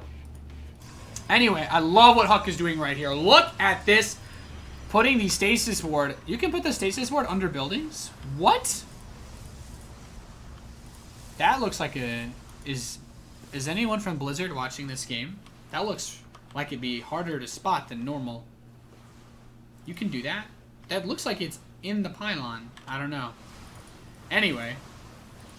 Huck setting himself up now, getting that fourth base out as he's opened the rocks. Scarlet has just started her fourth, but I mean, when you're on equal expansion to a Protoss player as a Zerg, you ain't having a good time. Some Corruptors are coming out to deal with these Phoenix, since obviously the Hydras have a rough time if they get picked off one by one, but trying to get the Queen, backs off immediately, doesn't want to risk it. Not for that biscuit. Creep spread by Scarlet is pushing out towards the center of the map, and I will not compliment her on it at all, because that is the most overdone thing pretty much ever in casting. Phoenix looking for a Corruptor to kill, but look at this big Adept army, and they've got a Sentry here too. The Guardian Shield will be so useful against these Hydralisks. Who am I kidding? These Adepts are just going to teleport on top of those Hydralisks. There's the Shadow being cast. And I think Huck realizes with those with that creep there, it'd be very hard to deny this base. There are lurkers on the map. And Huck is just going to keep cranking out Immortals. In case you guys don't know, Immortals are pretty much OP with their new shield ability in Legacy of the Void, as they're really, really hard to kill. Like, I'm mostly joking, but the Immortal shield makes them really hard to target down. Like, targeting down an Immortal requires you to deal like 600 damage to destroy it, which is insane when you consider that none of the other units in this army have more than 200 health. So they don't even have 200 health. So it's obviously quite a difficult thing to get through. Scarlet is going to continue to add lurkers to her army composition. Now the Corruptors can deal very well with a couple Phoenix trying to lift those up. And that's what makes this so tricky. Archon Charge Lot. I think Huck is just planning on using a massive burst on maxed out Archon Charge Lot and just pushing straight through all of these units. I'm thinking that's what he wants to do, is to just collapse on top of this army. The biggest problem right now for Huck, he needs to make sure he has an observer on him. So he has 2 observers with his army, but the Corruptors, oh no!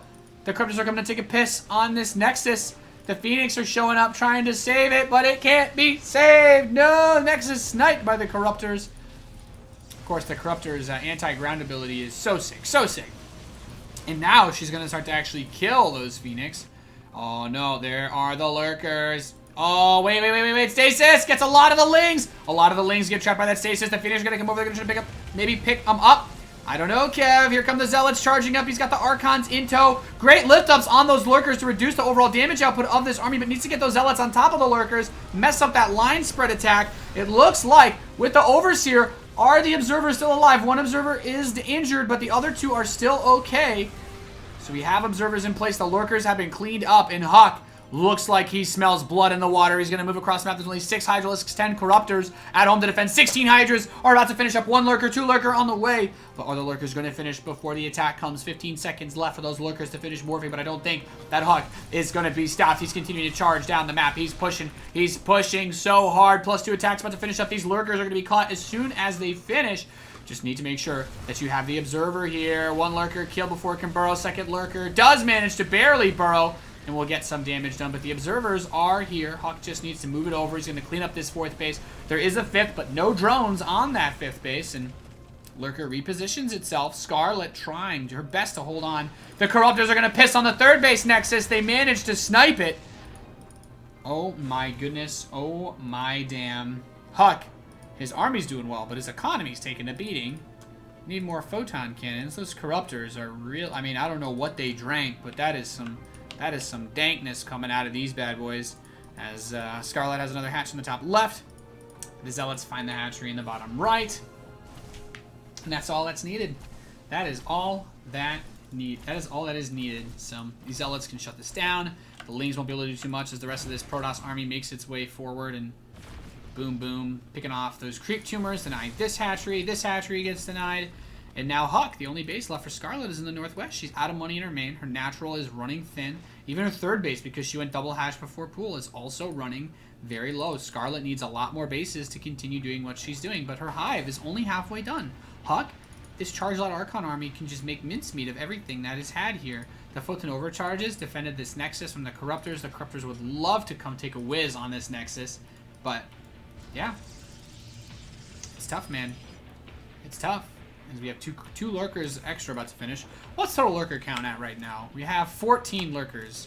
I mean, I think Scarlet's hitting a critical mass. One thing Huck is pretty bad at is making his way towards endgame tech. He really likes playing around with his style. He does this against Terran as well. Not the same exact army composition, but he really does prefer not to go up to like multiple Stargates, Tempest, etc.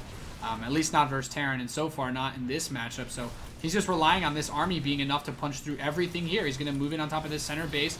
Okay, there's the force fields, locking the Hydras away, locking the lurkers away, but that's a lot of lurkers burrowing. I think Huck can actually move through, pick off this base, and then just get out of dodge. The Observer is not in the right spot to spot these lurkers, and there are so many lurkers. Like, this is a tremendous, it's 24 damage per shot, and that is an incredible amount of firepower as we see the units trying to run away is going to get the bottom right hatch as well. Big number of Zealots going to the left side, and that is going to be the rest of Scarlet's economy. She's broke as a joke. I think Huck's got this in the bag. Finally, another Stargate is on the way. He's realizing that he might need something else to finish off this lurker count.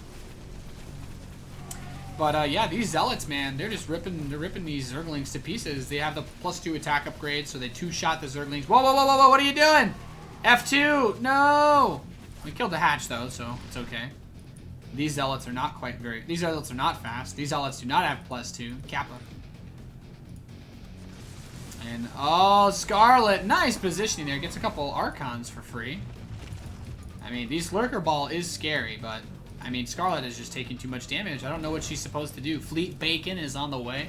Greater Spire is going to finish, but that means Scarlet gets a few Broodlords, and that's it. Look, 3 more gates for... Oh, he canceled. Come on, that would have been so cool.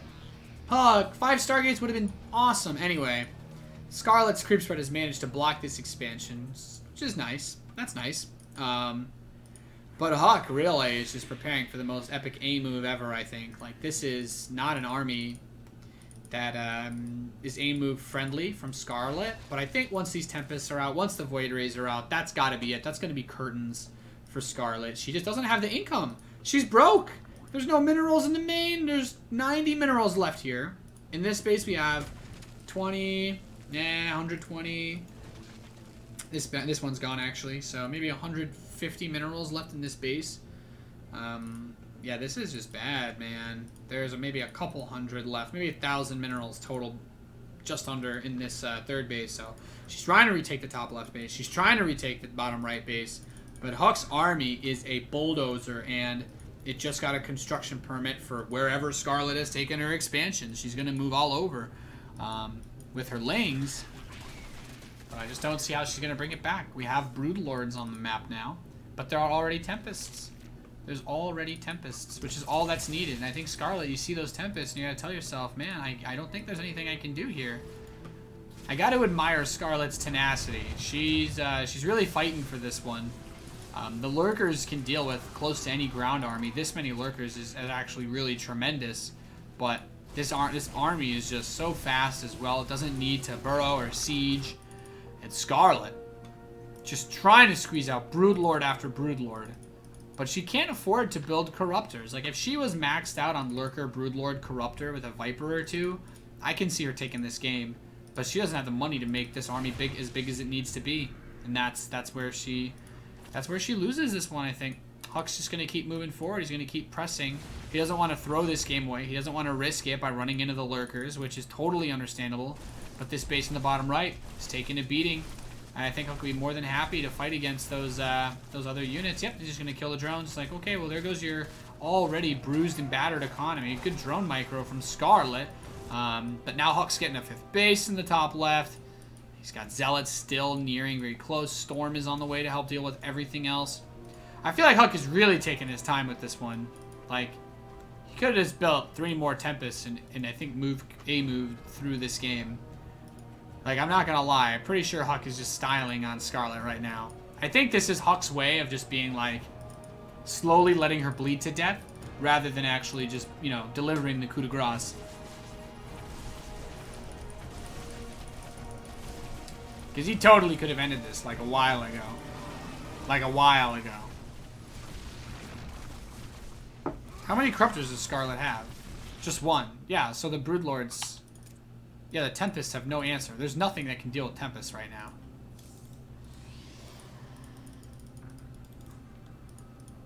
Yeah, I mean, this is over.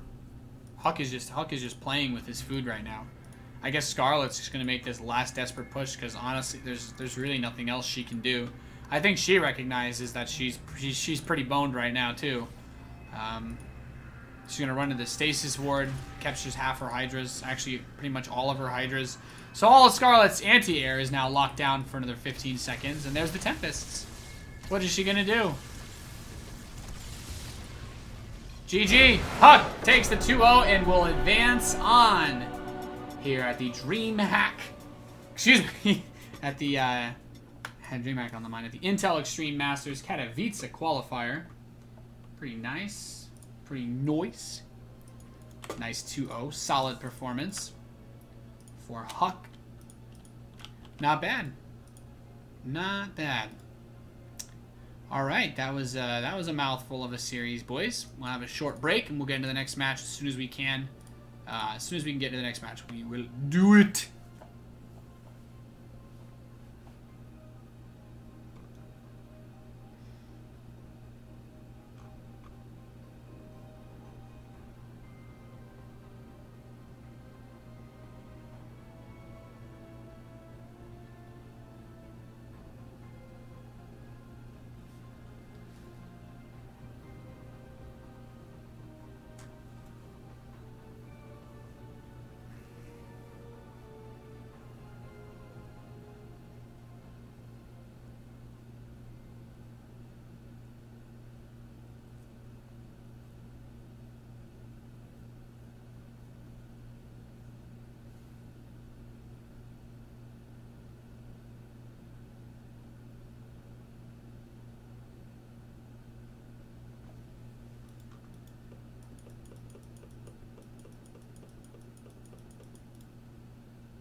All right. Looks like we got an invite, boys.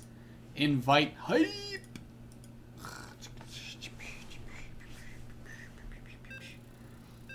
All right, it's going to be Pig versus Pilly Pilly. Pilly is up 1-0. All right. Glad we're able to get another game to cast. Excelente, senor. Senorino.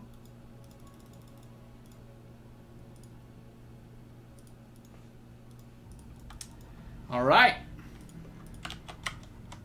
Let's do it. Spawning in the bottom left, we have Pig. And spawning in the top right, we have Pilly Pilly. Pilly Pilly representing Psystorm Gaming, of course, North American StarCraft team. And Pig representing X5, the Australian team. X5, of course, pretty nice team. I think they picked up a couple of non-Aussies recently. Hawaiian. And very interested to see. So apparently Pilly actually won the first game, which is honestly surprising to me. Most people tell me that Zerg is really strong against Protoss, but Pig, I also think he's really good too. So Pilly Pilly taking a map off of him is really impressive to me, because as far as I know, Pilly Pilly doesn't play Korean ladder. Maybe he does, maybe there's something I don't know about. I'm not sure. But either way, very interesting to hear about, to say the least. As he opens up with that fast gateway. Nexus first. Nexus into gate. So, great boy. As Pig just goes one hatch on the low ground and then spawning pool. So, not super easy for you to know what's going on. You have to go all the way to the back of the natural to be 100% that it's not hatch, pool, hatch. And it looks like that's what it's going to be. It's hatch, pool, hatch. So, basically, he's saying he doesn't want to be vulnerable to any sort of weird play. I don't even know if any Protoss players do weird play anymore. So, I don't know. Yeah, honestly, I have no idea if anybody even does that crazy stuff these days. So, we'll see. We'll see. Double gateway follow-up. Very standard for this. Cybernetics core to follow up. Bang, bang, boom. And Pilly Pilly being annoying with this probe. He's trying to get a kill. Oh, Pig. Pig's going to dive on him, mate. He's going to dive on him. The probe almost dies. Would have needed 2 more hits to kill that drone. Now he will need 3 more hits. Okay, so drone lives. Boxing champion Dronerino. And Pig is going to go get the first scout off in his opponent's base. He's trying to see what he's up to. He's looking for an opportunity to run some roaches in there eventually. Unfortunately, we have a pretty toxic in-joke about Pig and the way he pronounces roaches when he's casting.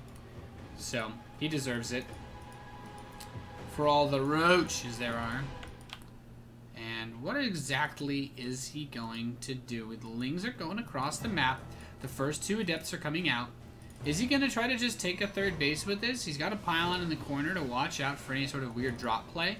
But it looks like he wants a fast third. Look at this pylon. The mothership core is going to come out. And with this, he's going to try to use this to hold down the fort. To hold it all together, to get some work done. And I honestly do not know what exactly will be Pig's response. Because Pig is not teched up. He's not mining any gas yet. He's just taken his first extractors. But you know, a couple seconds, 10 or 15 seconds before those extractors are ready to be mined from, and Pilly Pilly cancels the Adept Shade, and he's like, I'm in your third, killing your drones. And there we go, it's going to throw out the psionic transfer one more time. But, oof, loses 1 Adept, doesn't kill too much, trades an Adept for a drone, so better opening than I anticipated here. Those Adepts did a lot for Huck against Scarlet. To say the least. He traded 1 Adept for 4 drones. Pretty big deal. And this mothership core. Look at her. Quaking and shaking that booty in front of the third base. Basically, just making sure that if there's a pylon that needs to be overcharged, she's there to be the one that does it. You definitely don't want any other mothership cores to be coming into your life overcharging your pylons. Because then, you know. Anyway. Unbuildable plates. Taking some damage from these adepts. And this Overlord's going for a scout. Will Pig see what's up? There's double Stargate coming in, and sees 1, sees 2. Really important for Pig. If you look at Pig's vision, like, I'm sure he's checked to see that there are stargates. I just have his vision on right now. I'm sure he checked. Maybe I missed it. Yeah, see, he clicks. He knows. He knows 100% there's 2 stargates. Double Phoenix production is on the way for Pili Pili. And Pili Pili, I mean, with this amount of pressure, you can really do a lot of damage. Phoenix are just so good. They shut down Ravagers. They shut down early Roaches to an extent. But especially Ravagers because their hit points are so low and they're so big and expensive. Whereas Pig, he's like, okay, I'm going to take my 4th base mate. No worries. And Pili Pili, he's Phoenix chasing down the Overlord. On top of, as Tasteless said last night, you can actually see there's a Viking, Hercules, Wraith, Viking, Hercules, Wraith. There are actually Wraiths on this map, which is pretty cool. It's the 5th element traffic going down over there. And Hydralisk Den coming in for Pig. So maybe Roach Hydra, maybe Roaches defensively into Hydra Lurker. Either way, there are a lot of Adepts on the map. There's a lot that he can do with this. The Phoenix are going to come from one side, the Adepts are going to come from another. And there's the Shadow being thrown, the teleportation. There are only 7 Zerglings and 4 Queens on the map. The Roaches are not ready yet. And the Phoenix are coming out to these baited Queens with no Spore Crawlers. He could actually dive on those, but the Adepts are going to be content to just pick off drones here, throwing all the Adepts over to the natural expansion, and this is, oh god, this is just brutal. He is taking a beating right now. These Phoenix coming in. No spores! What are you gonna do? I mean, the Phoenix could run through here. They're picking off the reinforcement Roaches while the Adepts continue to run around, focusing down Queens. Focusing down. Oh, is he shooting an egg on accident? I don't know what he was just shooting at, but it wasn't the Queen. At the same time, he's teleported over back into the main base. The Phoenix are still chilling between the 3rd base. The Spore is actually not in position to protect these drones. He's going to try to move the Spore under. Very greedy Spore movement. The Adepts finally get cleaned up, but all these drones free for the picking. Rip. Kill, kill, kill, kill, kill. Combo. Oh, mega combo. Another Queen goes down. Charge starts up. Double Robo. Double Stargate into double Robo. Double. Oh my. Double oh my. That 4th base is done, but they ain't nothing there.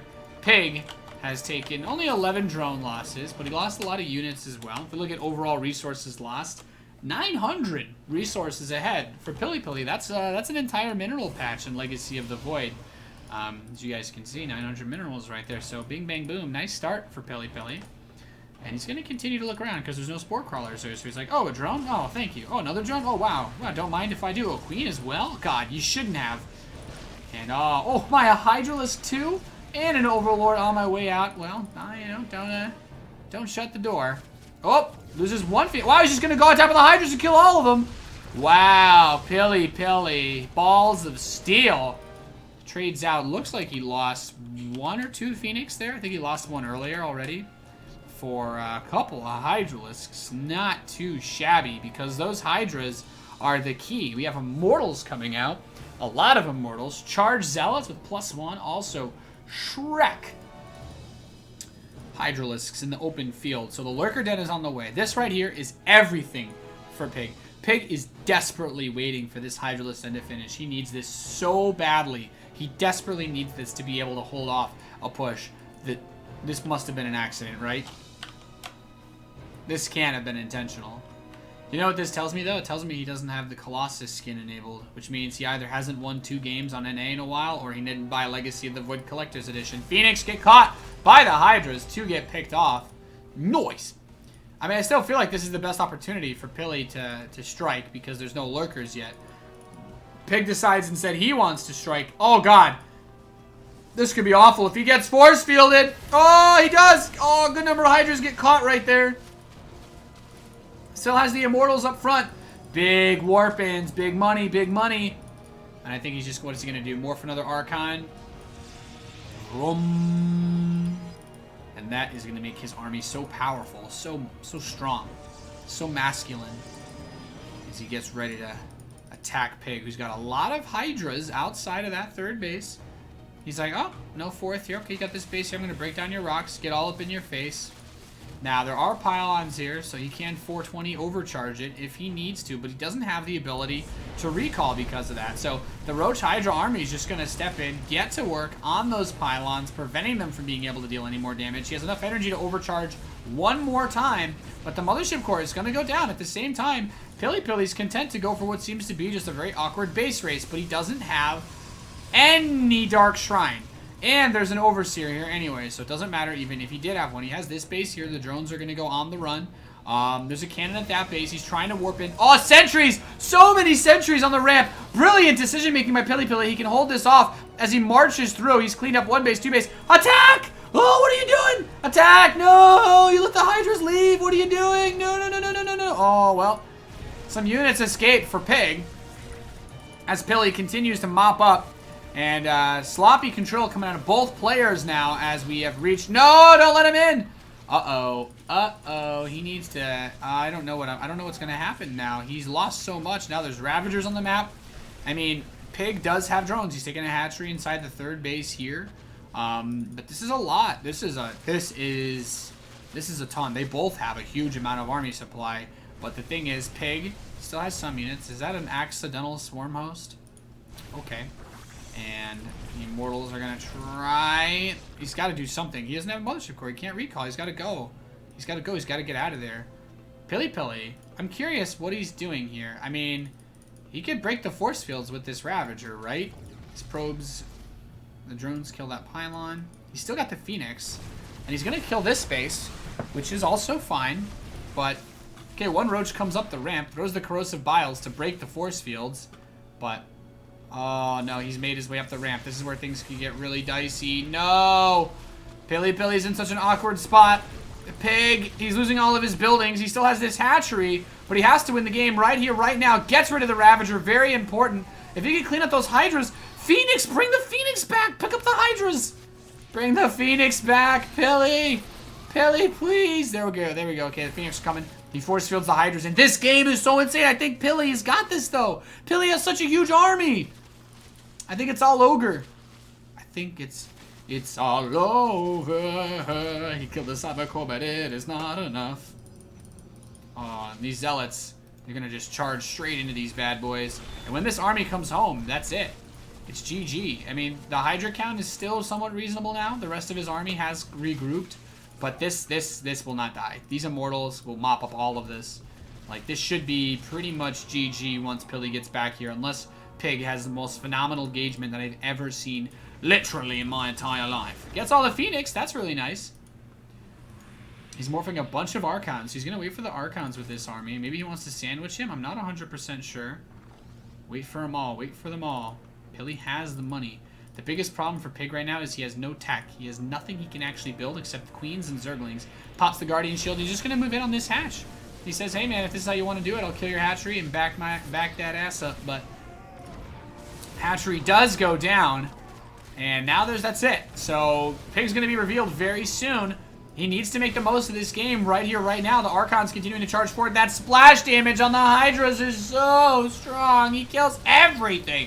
Laying waste, and Pilly looks like he's going to take this game. He's got very little resources left to work with, but it should be enough as the Immortals stand tall. Moving forward, the next Archon comes out, the Mothership Core, moving in for the coup de grace. He's built another hatchery in the top left, but this army is just not enough. Gets an Archon, but the Immortals are the real issue here. Spawning pool down. It's just 4 Hydras versus 3 Immortals. GG, Pilly takes the 2-0 over Exile 5's Pig.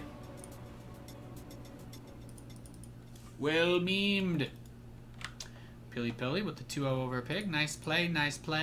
Wow, Pilly really kicking ass. I'm impressed. I'm actually really impressed. That was a great play by Pilly.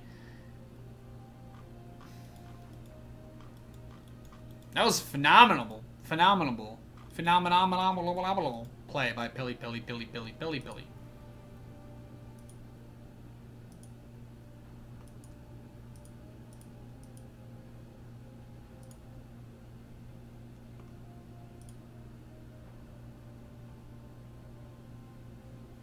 All right, we'll try to get into the next game as soon as we can.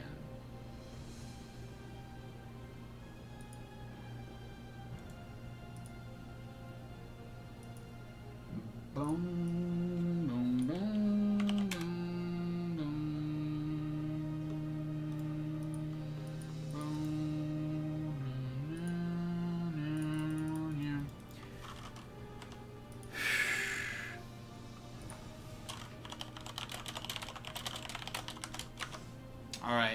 guess we'll do another short break. We wait for another match to cast. That was a good game. That was a GG, tasteless.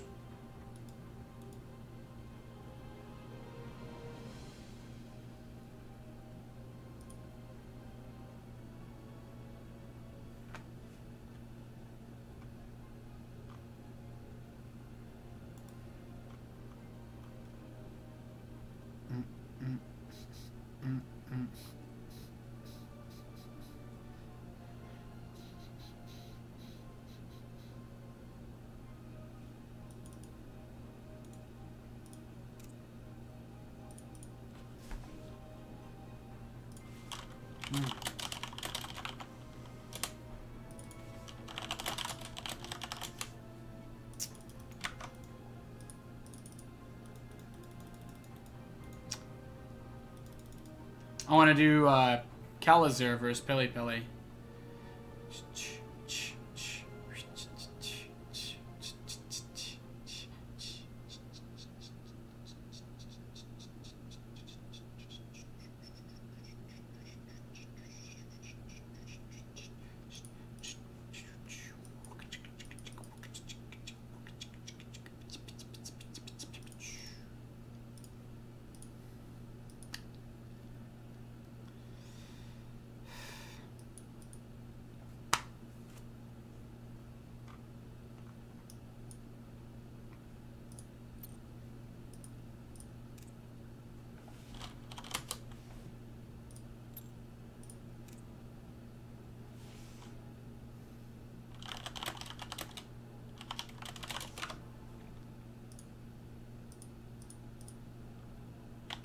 This next match is going to be a qualifying match, by the way, for the next stage.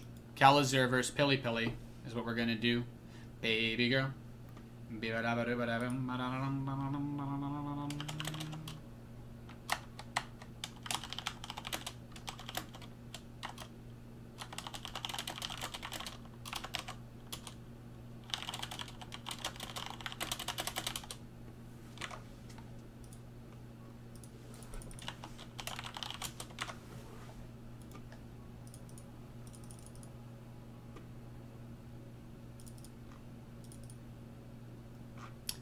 Yeah, we're just waiting. Calazur.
Alright, boys, we are loading into the next match. This one is a qualifier. The winner of this will go on to the next stage of the tournament they'll be playing in a few days, I believe on the 6th, in the final qualifier for this tournament. It will be awesome! It is time for a Terran versus Protoss. I love me some TVP. Why are we playing on Central Protocol? Okay. Sure. Spawning in the bottom left as the Blue Protoss player from Storm Gaming, we have Billy. Spawning in the bottom right as the Tail Terran player representing Brazil and Root Gaming, we have Kellizer, who's made a phenomenal way all the way through the bracket and is now on the cusp of making it to the next stage of the tournament. He's done a phenomenal job so far, and I have to say, I very much so look forward to seeing this match. Someone in the Twitch chat did kindly inform me that Kellizer has actually recently lost a match versus Pili. I'm very interested to see how exactly this one plays out, if that is the case, because Pili has upset, in my opinion, Pig. I did not believe that Pili was the type of player that could beat Pig, especially considering the current metagame for StarCraft 2 Legacy of the Void PvZ. Now, that being said, we have a barracks into double gas opening for Kellizer, and what I'm expecting out of this is going to be a real fast factory, could be a real quick cyclone push, but I think he's going to play this like it was Arena. I'm expecting to see a fast Marine Siege Tank Liberator push, some sort of shove that will be bent around killing the opponent early on in the game with a very aggressive attack. Now we can see the first mistake made from Kellizer. He doesn't know he's making this mistake, but his opponent has not spawned in the top right or the top left, so heading towards the top side of the map is going to prevent him from actually being able to find his opponent for quite some time in this match. Now, that of course makes it difficult for him to adjust to anything Pili might be doing, but fortunately for him, Pili is just going for a very standard Gateway Nexus Cybernetics Core opening. This is a very normal build, not cheesy at all. Now, at the same time, Pili has scouted the top left. He's going to the top right next. He is going to find Kellizer at the last possible moment, but Kellizer is making his push very late. Kellizer is going to get the last scout, even though he will scout him last. He's also going to scout him basically before he could react to anything. Now, the most important part here is that Pili actually does need to defend. He's actually against something quite difficult to handle, and I thought it was going to be a fast Siege Tank opener, but it's actually going to be a fast Mine Drop, and Widow Mine Drop's pretty good play, to be honest with you, but I have to say, in this particular position, Pili will already know from the very get-go of this game what he needs to prepare against. Now, of course, it's going to be heavy aggression from the Terran player. Perhaps he's going to expand after this, but, I mean, he might even be able to trigger himself off of that Widow Mine. Now, here's the thing. Pili knows that he spawned in the bottom right position of the map. He actually didn't quite check super far here, but he knows that he is right here, and that is why. That is the cherry on top right there, because he needs to prepare for this push that's coming. Robotics facility is on the way, and he'll need an observer if he wants to actually stop a Widow Mine from planting itself in his mineral line and killing all of his bloody probes. And the most important follow-up part here for Kellizer, what is he going to do after he sends the mine out? We can see the Widow Mine is perched nicely outside the base, but the Adept, using its Shadow to scout, can't trigger a Widow Mine. So what he's trying to do right now is make sure that once this push gets going, he's not going to be completely caught off guard. He's lowered the depots. He's got depots by these rocks just in case Pili wants to go for a big counter attack. Considering the rush distance, he could Chrono Boost out in Immortal and use that to smash open these rocks and then make his way over. Here's the drop behind the mineral line, outside the range of the pylons, and that's a beautiful position right there for Kellizer. If he could kill this pylon before it finishes, there won't be any overcharge available here. Now, the Hellions coming from the back, they're gonna get cleaned up, but at the same time, the Widow Mine continues to move. He's looking for a big shot, almost gets it, but not quite. The Stalkers are going to try to pick this off. He gets the Observer. No detection available for Pili. He has to start another Observer. Kills one of the Stalkers with his Marines. Now, keep in mind, there is not enough energy for a Photon Overcharge. These Marines are getting a tremendous amount of damage done, and he's going to push Pili's forces back. Liberator is on the map. He's going to try to perch this behind the mineral line of his opponent's base, and this could give him a phenomenal position with no pylon here. How is he supposed to stop this Liberator from killing him? He needs to get a probe there right now. He needs to start a pylon right now, or he won't be able to overcharge, and he does not have a pylon ready. Probes are going to start to die. He's moved the drop over to the natural expansion. Probes are running for their lives. He's already killed 3 probes with the Liberator. He's moving the medevac back. He's got another Liberator about to finish. He's going into siege tanks. He's going into 3 barracks. He's got a natural expansion on the way. And at the same time, he still can't mine off of his main base mineral line. Oh, the Stalker takes 2 shots. He picks it off. And this one will be able to push it back. But 2 Stalkers is what he needed to get the kill, not 1. He's going to pull home, and he's just repositioning that Liberator, making it more and more difficult to defend against this. He does have enough energy for an overcharge. He pulls back in the medevac away from that. The Immortal takes some shots here from the Liberator, but he's in a position where he can't get it. He can't kill him. He's going to lose the Stalker if he takes another step forward. The medevac is waiting, healing these Marines. And this is such a tight spot. He needs to warp in. he desperately needs to get a few more Stalkers out here if he wants to actually push this back. There we go. All 3. Does lose another one, unfortunately. Great target fire by Kellezer to make sure he could pick that one off. And look at the economy, just in complete shambles for Pili Pili. He spent so much despite this fast nexus. Another Liberator gets in his face, almost killing one of those Stalkers. And he can't quite get in. Oh, there he is. He found the sweet spot. Not bad at all for him. He's still got 2 siege tanks positioned here. Stim is on the way as well. Liberates is going to pull back behind the natural expansion. And this is such an annoying spot. He can just bounce between both mineral lines like he's playing ping pong. A couple extra gateways are on the way. He's going to try to move out some of these forces. I'm surprised he doesn't just smash down those rocks, but he's going to wait for another Liberator to show up, and that is going to complicate things. He's killing a few probes here. This Liberator finally go down, but here's the big problem. He's still got to deal with the fact that he's got an army knocking on his door. He does have 2 siege tanks. They're not in position. Does he have a medevac to move these siege tanks with? No, it's on the other side of the bloody map. So he's here, Photon overcharging. Medevac is eliminated. And now he needs to bring the tanks. He's bringing them over. Okay, they're making their way over towards the rocks. He has these 2 depots to limit the reach, the position that he can actually move his forces through. And now with the tanks sieged up, he should be able to hold off any attack that can come. Oh, Kalazio's on the mineral line. Again, he's killed so many bloody probes in this game. It's absolutely phenomenal for him. Now, there's just 1 bunker here. There's a Widow Mine as well. So he might actually be able to kill the Stalker too, which would be obviously cash money in this particular scenario. Stim is so close. Combat shields are super close. He's finished the wall off at his main base. And now he's just spreading out his forces a little bit, looking for that spot to basically say, hey, bugger off, mate. And oh, nice Widow Mine shot. Clears the shields on 3 Stalkers while killing 1. And how is he supposed to break this? The siege tank's right outside his base, just waiting. Or excuse me, right behind the wall, just waiting for him. And that looks really bright in orange. Could stare at it for days. Finally killed the Liberator, so he's got that going for him, which is nice. Did you guys know the pylon loses its kill count when it's not overcharged anymore? I was not aware of that. Doesn't even go to the mothership core. Pili Pili's looking for a position outside the base. Does not take another shot from that Widow Mine. But here's the problem. He's trying to step up here, and he's going to try to repair the bunker. I can't do this accent anymore.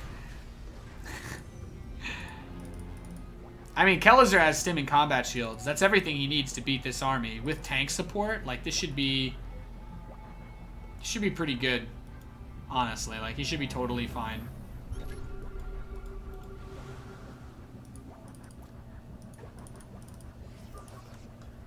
Twilight Council. Honestly, I think Pili Pili's kind of boned right now. Kellezer's got all this cash, money, cash, money, cash.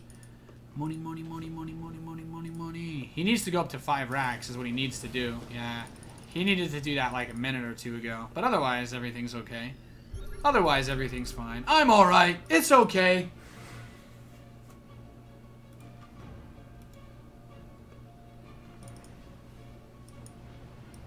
Oh, a couple adepts got in his base. Deny those extra barracks from finishing. That's triggering. Oh, wow. All the adepts died. Never mind. Rip. Press F to pay respects. I mean, what is he going to do? He's getting Resonating Glaives. He's getting Dark Shrine as well.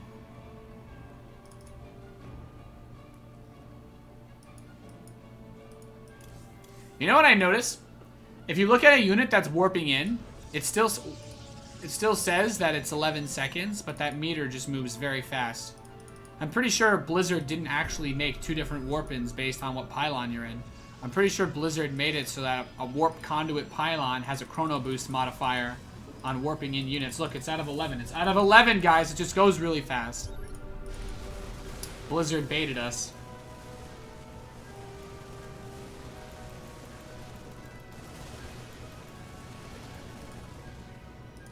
The siege tanks are going to drop. I mean, this is still a pretty big army from Pili Pili, but I don't know, mate. Resonating Glaives is finishing up soon. He is getting a third Nexus, which is more than I can say for Kelazur, who's already had this third command center. Not turned into an orbital yet. Maybe he's considering a planetary on this map, because this map is so awful. I'm not sure. +1 attack, almost halfway done now for Kelazur. And I really wonder what Pili Pili is going to do. Kelazur very, very, very cautious inside of his base. This observer sees everything too. Okay, finally kills that. Does Pili have any other observers? He has an adept at this watchtower. Kills the marine. He's got one marine here looking at this base. He's gonna stim it up, as he does get picked off by the adepts there too. Double forge on the way for Pili Pili. I mean, is Kelazur just gonna chill here forever? I feel like he's had a pretty nice army advantage for a while, but I guess the Immortals are very scary units. Like, Immortals are super good versus basically everything. I don't know. I'll have to see. He's getting ready. He's getting ready to move in. But, I mean, the thing is, the siege tanks are still quite bad versus the Immortals. He needs to get enough of a buffer space. The Phoenix sees it. If he wants to play the ramp, it's basically his best chance. Liberator's on the way as well. The more Liberators, the better. Oh, this double drop actually hits the third base, killing a good number of probes here. Wow, he's killed a total of 41 probes this game, which is a goddamn miracle. And now he goes into the main. Baited. Baited, outsmarted, outplayed. GG. Kelazur takes game number 1. This qualifying match. Nice meme. I think these ones are still best of 3, though. This isn't like the other qualifying matches.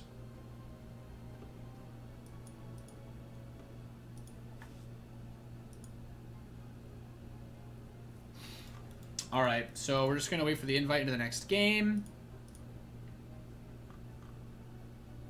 Thanks for all the follows, by the way, today, guys, on Twitch. If you guys like StarCraft 2, so you guys know, outside of doing events and such like this, you may have also seen me at big events such as BlizzCon, DreamHack, Intel Extreme Masters, Fragbite, Red Bull Battlegrounds. I'm a StarCraft 2 commentator for pretty much all the big StarCraft 2 tournaments there are. And obviously, I really appreciate your guys' support coming in and watching these broadcasts. If you don't know who I am, if you're not super familiar with me, I stream here every day.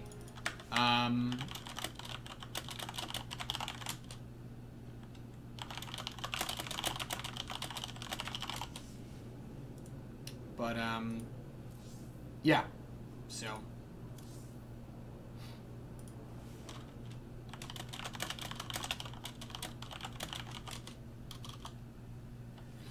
We will see.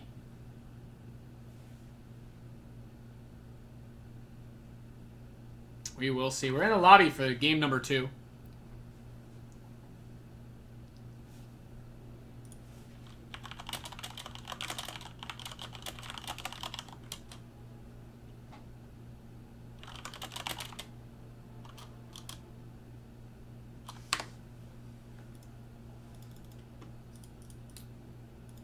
Let us do it. We are loading in, boys.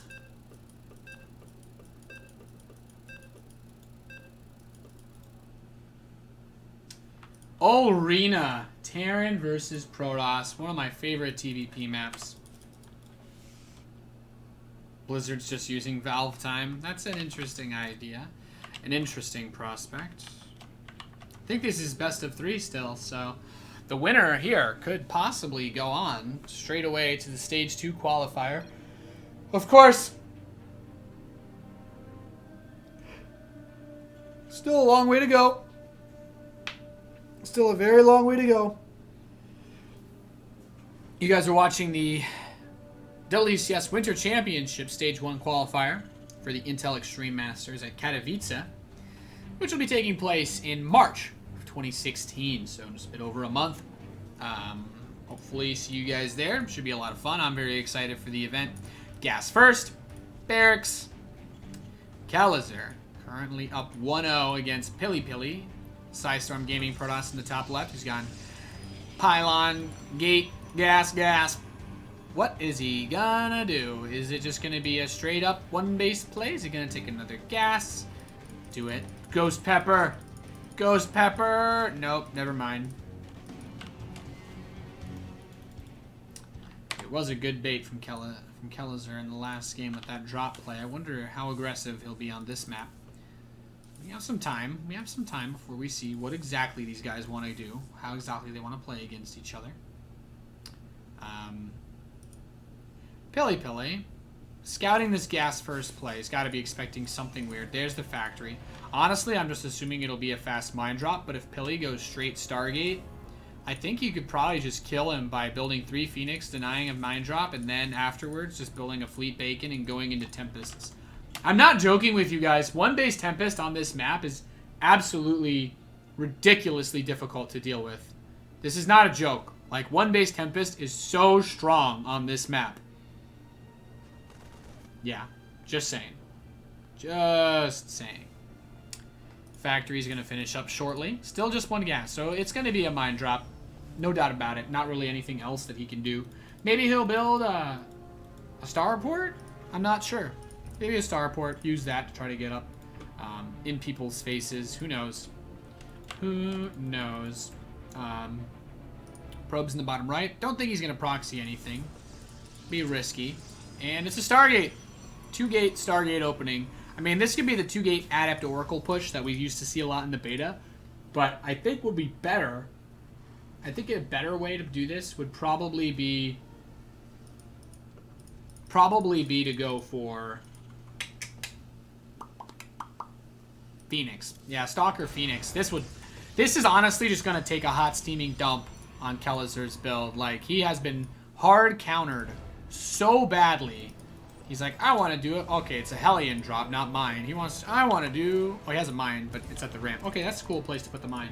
But I feel like he's basically just like, yo, I want to go for a really big Hellion Marine drop, but it's going to be Oracle. He's already got 2 Stalkers in his base. Very late expansion from Pilly, but you know what? It's going to be a very late expansion from Kellezer, who's not taking his second gas. This is going to be tough. It's going to be very difficult to hold on. Kellezer loads up. He's making his way over. Now, because he didn't open straight Phoenix, he can't necessarily deny the mine from burrowing. He needs to kill it before it burrows. But the Stalkers are actually not in position to deal with this. This is a pretty good landing zone, aside from the pylon there, of course, but going to the top side, he's right there. This is such a big deal because if that... Oh, double pylon. Yep. Plant the mine. Okay, the mine is going to plant, but revealed. It gets the mothership core, though, and these Marines could kill the Stalker. The Oracle doesn't have enough energy to actually fight anymore because the Oracle used all of its energy using the Revelation, so the probes are going to get pulled. He kills the Stalker. Now the Marines are cutting against the probes, moving over to the back of the assimilator, re-rating between the separate score and the end of the map, but he's got the choke point. The probes finish off the window mine, but the Marine, this hero, gets 1 kill. He's backed up against the wall, and... Oh, he gets 1 more before he dies. A literal god. The Hellions come in as well. Good Phoenix pickup. Oh my god. That Marine was a literal god, Tasteless. The Phoenix is busy dealing with the Hellion. He can't deal with the Liberator. And now he's going to pull back. That 1 Hellion able to run around freely. Sweet Mama Jama. That was an insane start to this game. And look at this. Like proxy gateway. Kellezer is going to spot it. He knows. And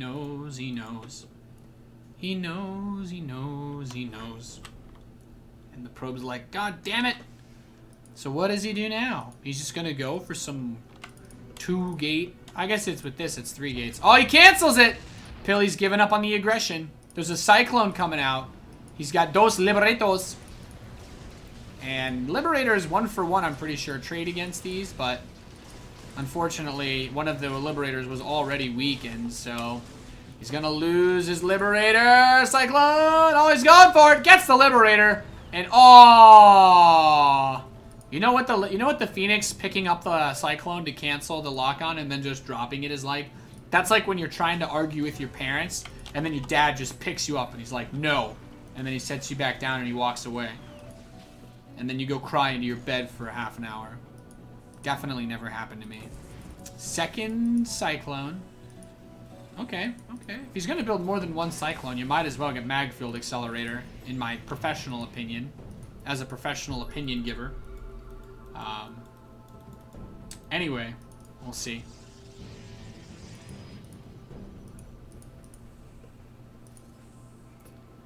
This Kellizer, I mean, he can move out now. I think he's safe to move out. He did a lot of damage this game. Like, 10 probes killed. He shut down the initial Oracle. Oh my god, did he not build any turrets? What? Oh, you know what? It's really funny. He has so little energy on this Oracle now. I bet he's really surprised. He still gets so many kills. You know why? Goddamn Oracles. This is the part where I'm allowed to be biased. The Phoenix are just waiting for a drop. He's like, yes, Senpai, please drop me. He got the Oracle, though, so he should be okay. But the Phoenix can still pick off a lot of SCVs as well. Kellizer has actually taken the economic hit here, but his army is so big, so brusque, so powerful. He's so good at the game. So strong. So manly. There's just one pylon here, and I mean, he could lock on with both Cyclones and just pull back, which I think would be the ideal move to make. Oh, is he really just going to try to run around the pylon? That's not working out too well for you, is it there, buddy? Picks up the Cyclone, but the Phoenix immediately get targeted down by the Marines. So he still has the Cyclone in here, and with the healing power of the Medevac and the nerf to the Adepts in the last patch, he's actually able to get a lot of work done here, the Cyclone. The Cyclone bugs out, by the way. There's a visual bug where it looks at wherever its last target was. And an Immortal does pop, so... Oh, nice Myclo! Myclo on the Cyclone. He's killed a few more probes here, but still not a G... Oh, I actually didn't get any probes. Never mind, I'm so stupid. He's just trading against these Adepts, but... Kill it, lock on! Wait, no, it's an actual glitch! The Cyclone couldn't lock on! Wait, no, that was a glitch! That was a real glitch that just happened right there! Guys! What if Kellizer lost this game because the Cyclone just glitched out? I need to look at the replay after this game is over. His Cyclone was looking at where the other target was, and it wasn't doing anything. It was bugged. At the same time, this Liberator came back to try getting... I can't believe that. We just saw that in a competitive live match. There's so much on the line for this game, and the Cyclone just glitched out. Now I know why that unit sucks so much. Half the time, it doesn't even shoot. Are you kidding me? Okay, well, we just exposed a bug live on stream, guys. Holy shit. I gotta keep my eyes on the Cyclone for the rest of this game. If this bugs out again, I don't know, man. That's actually really bad. His Cyclone didn't shoot anything for like the last 30 seconds of its life. It didn't register in my head until I was like, why is it actually not doing anything at all? God damn. The Immortal's coming over here now. Robo Bay, so we should see what? Disruptors? Disruptors are pretty dank. Killing the Phoenix was really nice, though. It opens the door again for drops, which is what Kellizer is doing. He's dropping, so. But there's a pylon here, so that means he can't drop. So he's going to go home.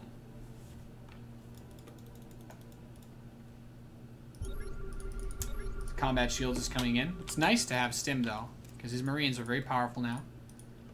Combat Shield will make sure that he can survive stimming against the Adepts, though, which is the most important part.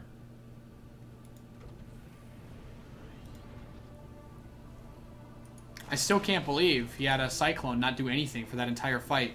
In case you guys don't know, like, a Cyclone does 18 damage per shot, even when it's not locked on. Like, it is a very important unit to have fighting. Hot damn. It's like 3 times as much damage as an unupgraded Marine. Disruptors are out, though. And Disruptors are the bane of existence for all things Terran. I think tanks are actually pretty good against them, though, because you prevent the Disruptors from firing off super close. I don't know. I like that this is when he builds the turrets. When he's worried about Warp Prisms, not when he's worried about Stargate units. He's bottled in pretty tight here on 2 bases. Pilly's got his 3rd now, so I really feel like this is an opportune moment. If he's not taking a 3rd, then he has to attack now. Look at this. Everything loaded up here. While Pilly breaks down the rocks. Oh my god. If you keep breaking these rocks, trying to attack me high, soon you'll meme nothing at all. I meant to say meme nothing at all. Wait, is he really just going to do a triple Marine drop and try to snipe this Nexus? Is there anywhere he doesn't have vision? This small slit he could drop into, and then he could try to snipe the Nexus. Rip.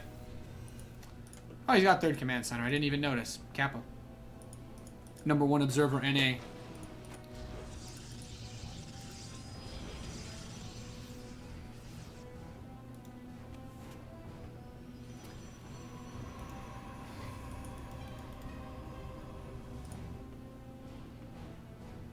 There's a lot of Marines moving out here as well. And he's just going to snipe the third base. I knew it. Look at me. I'm a literal god. Well, maybe just a fortune teller. Now he's going to kill the stalkers. He's going to bing, bang, boom. Oh! Oh, he hit his own units! Ah! Not good. Pretty sure he just killed one of his own stalkers or something right there. Cancels those gateways. He's like, well, I need money for another Nexus now.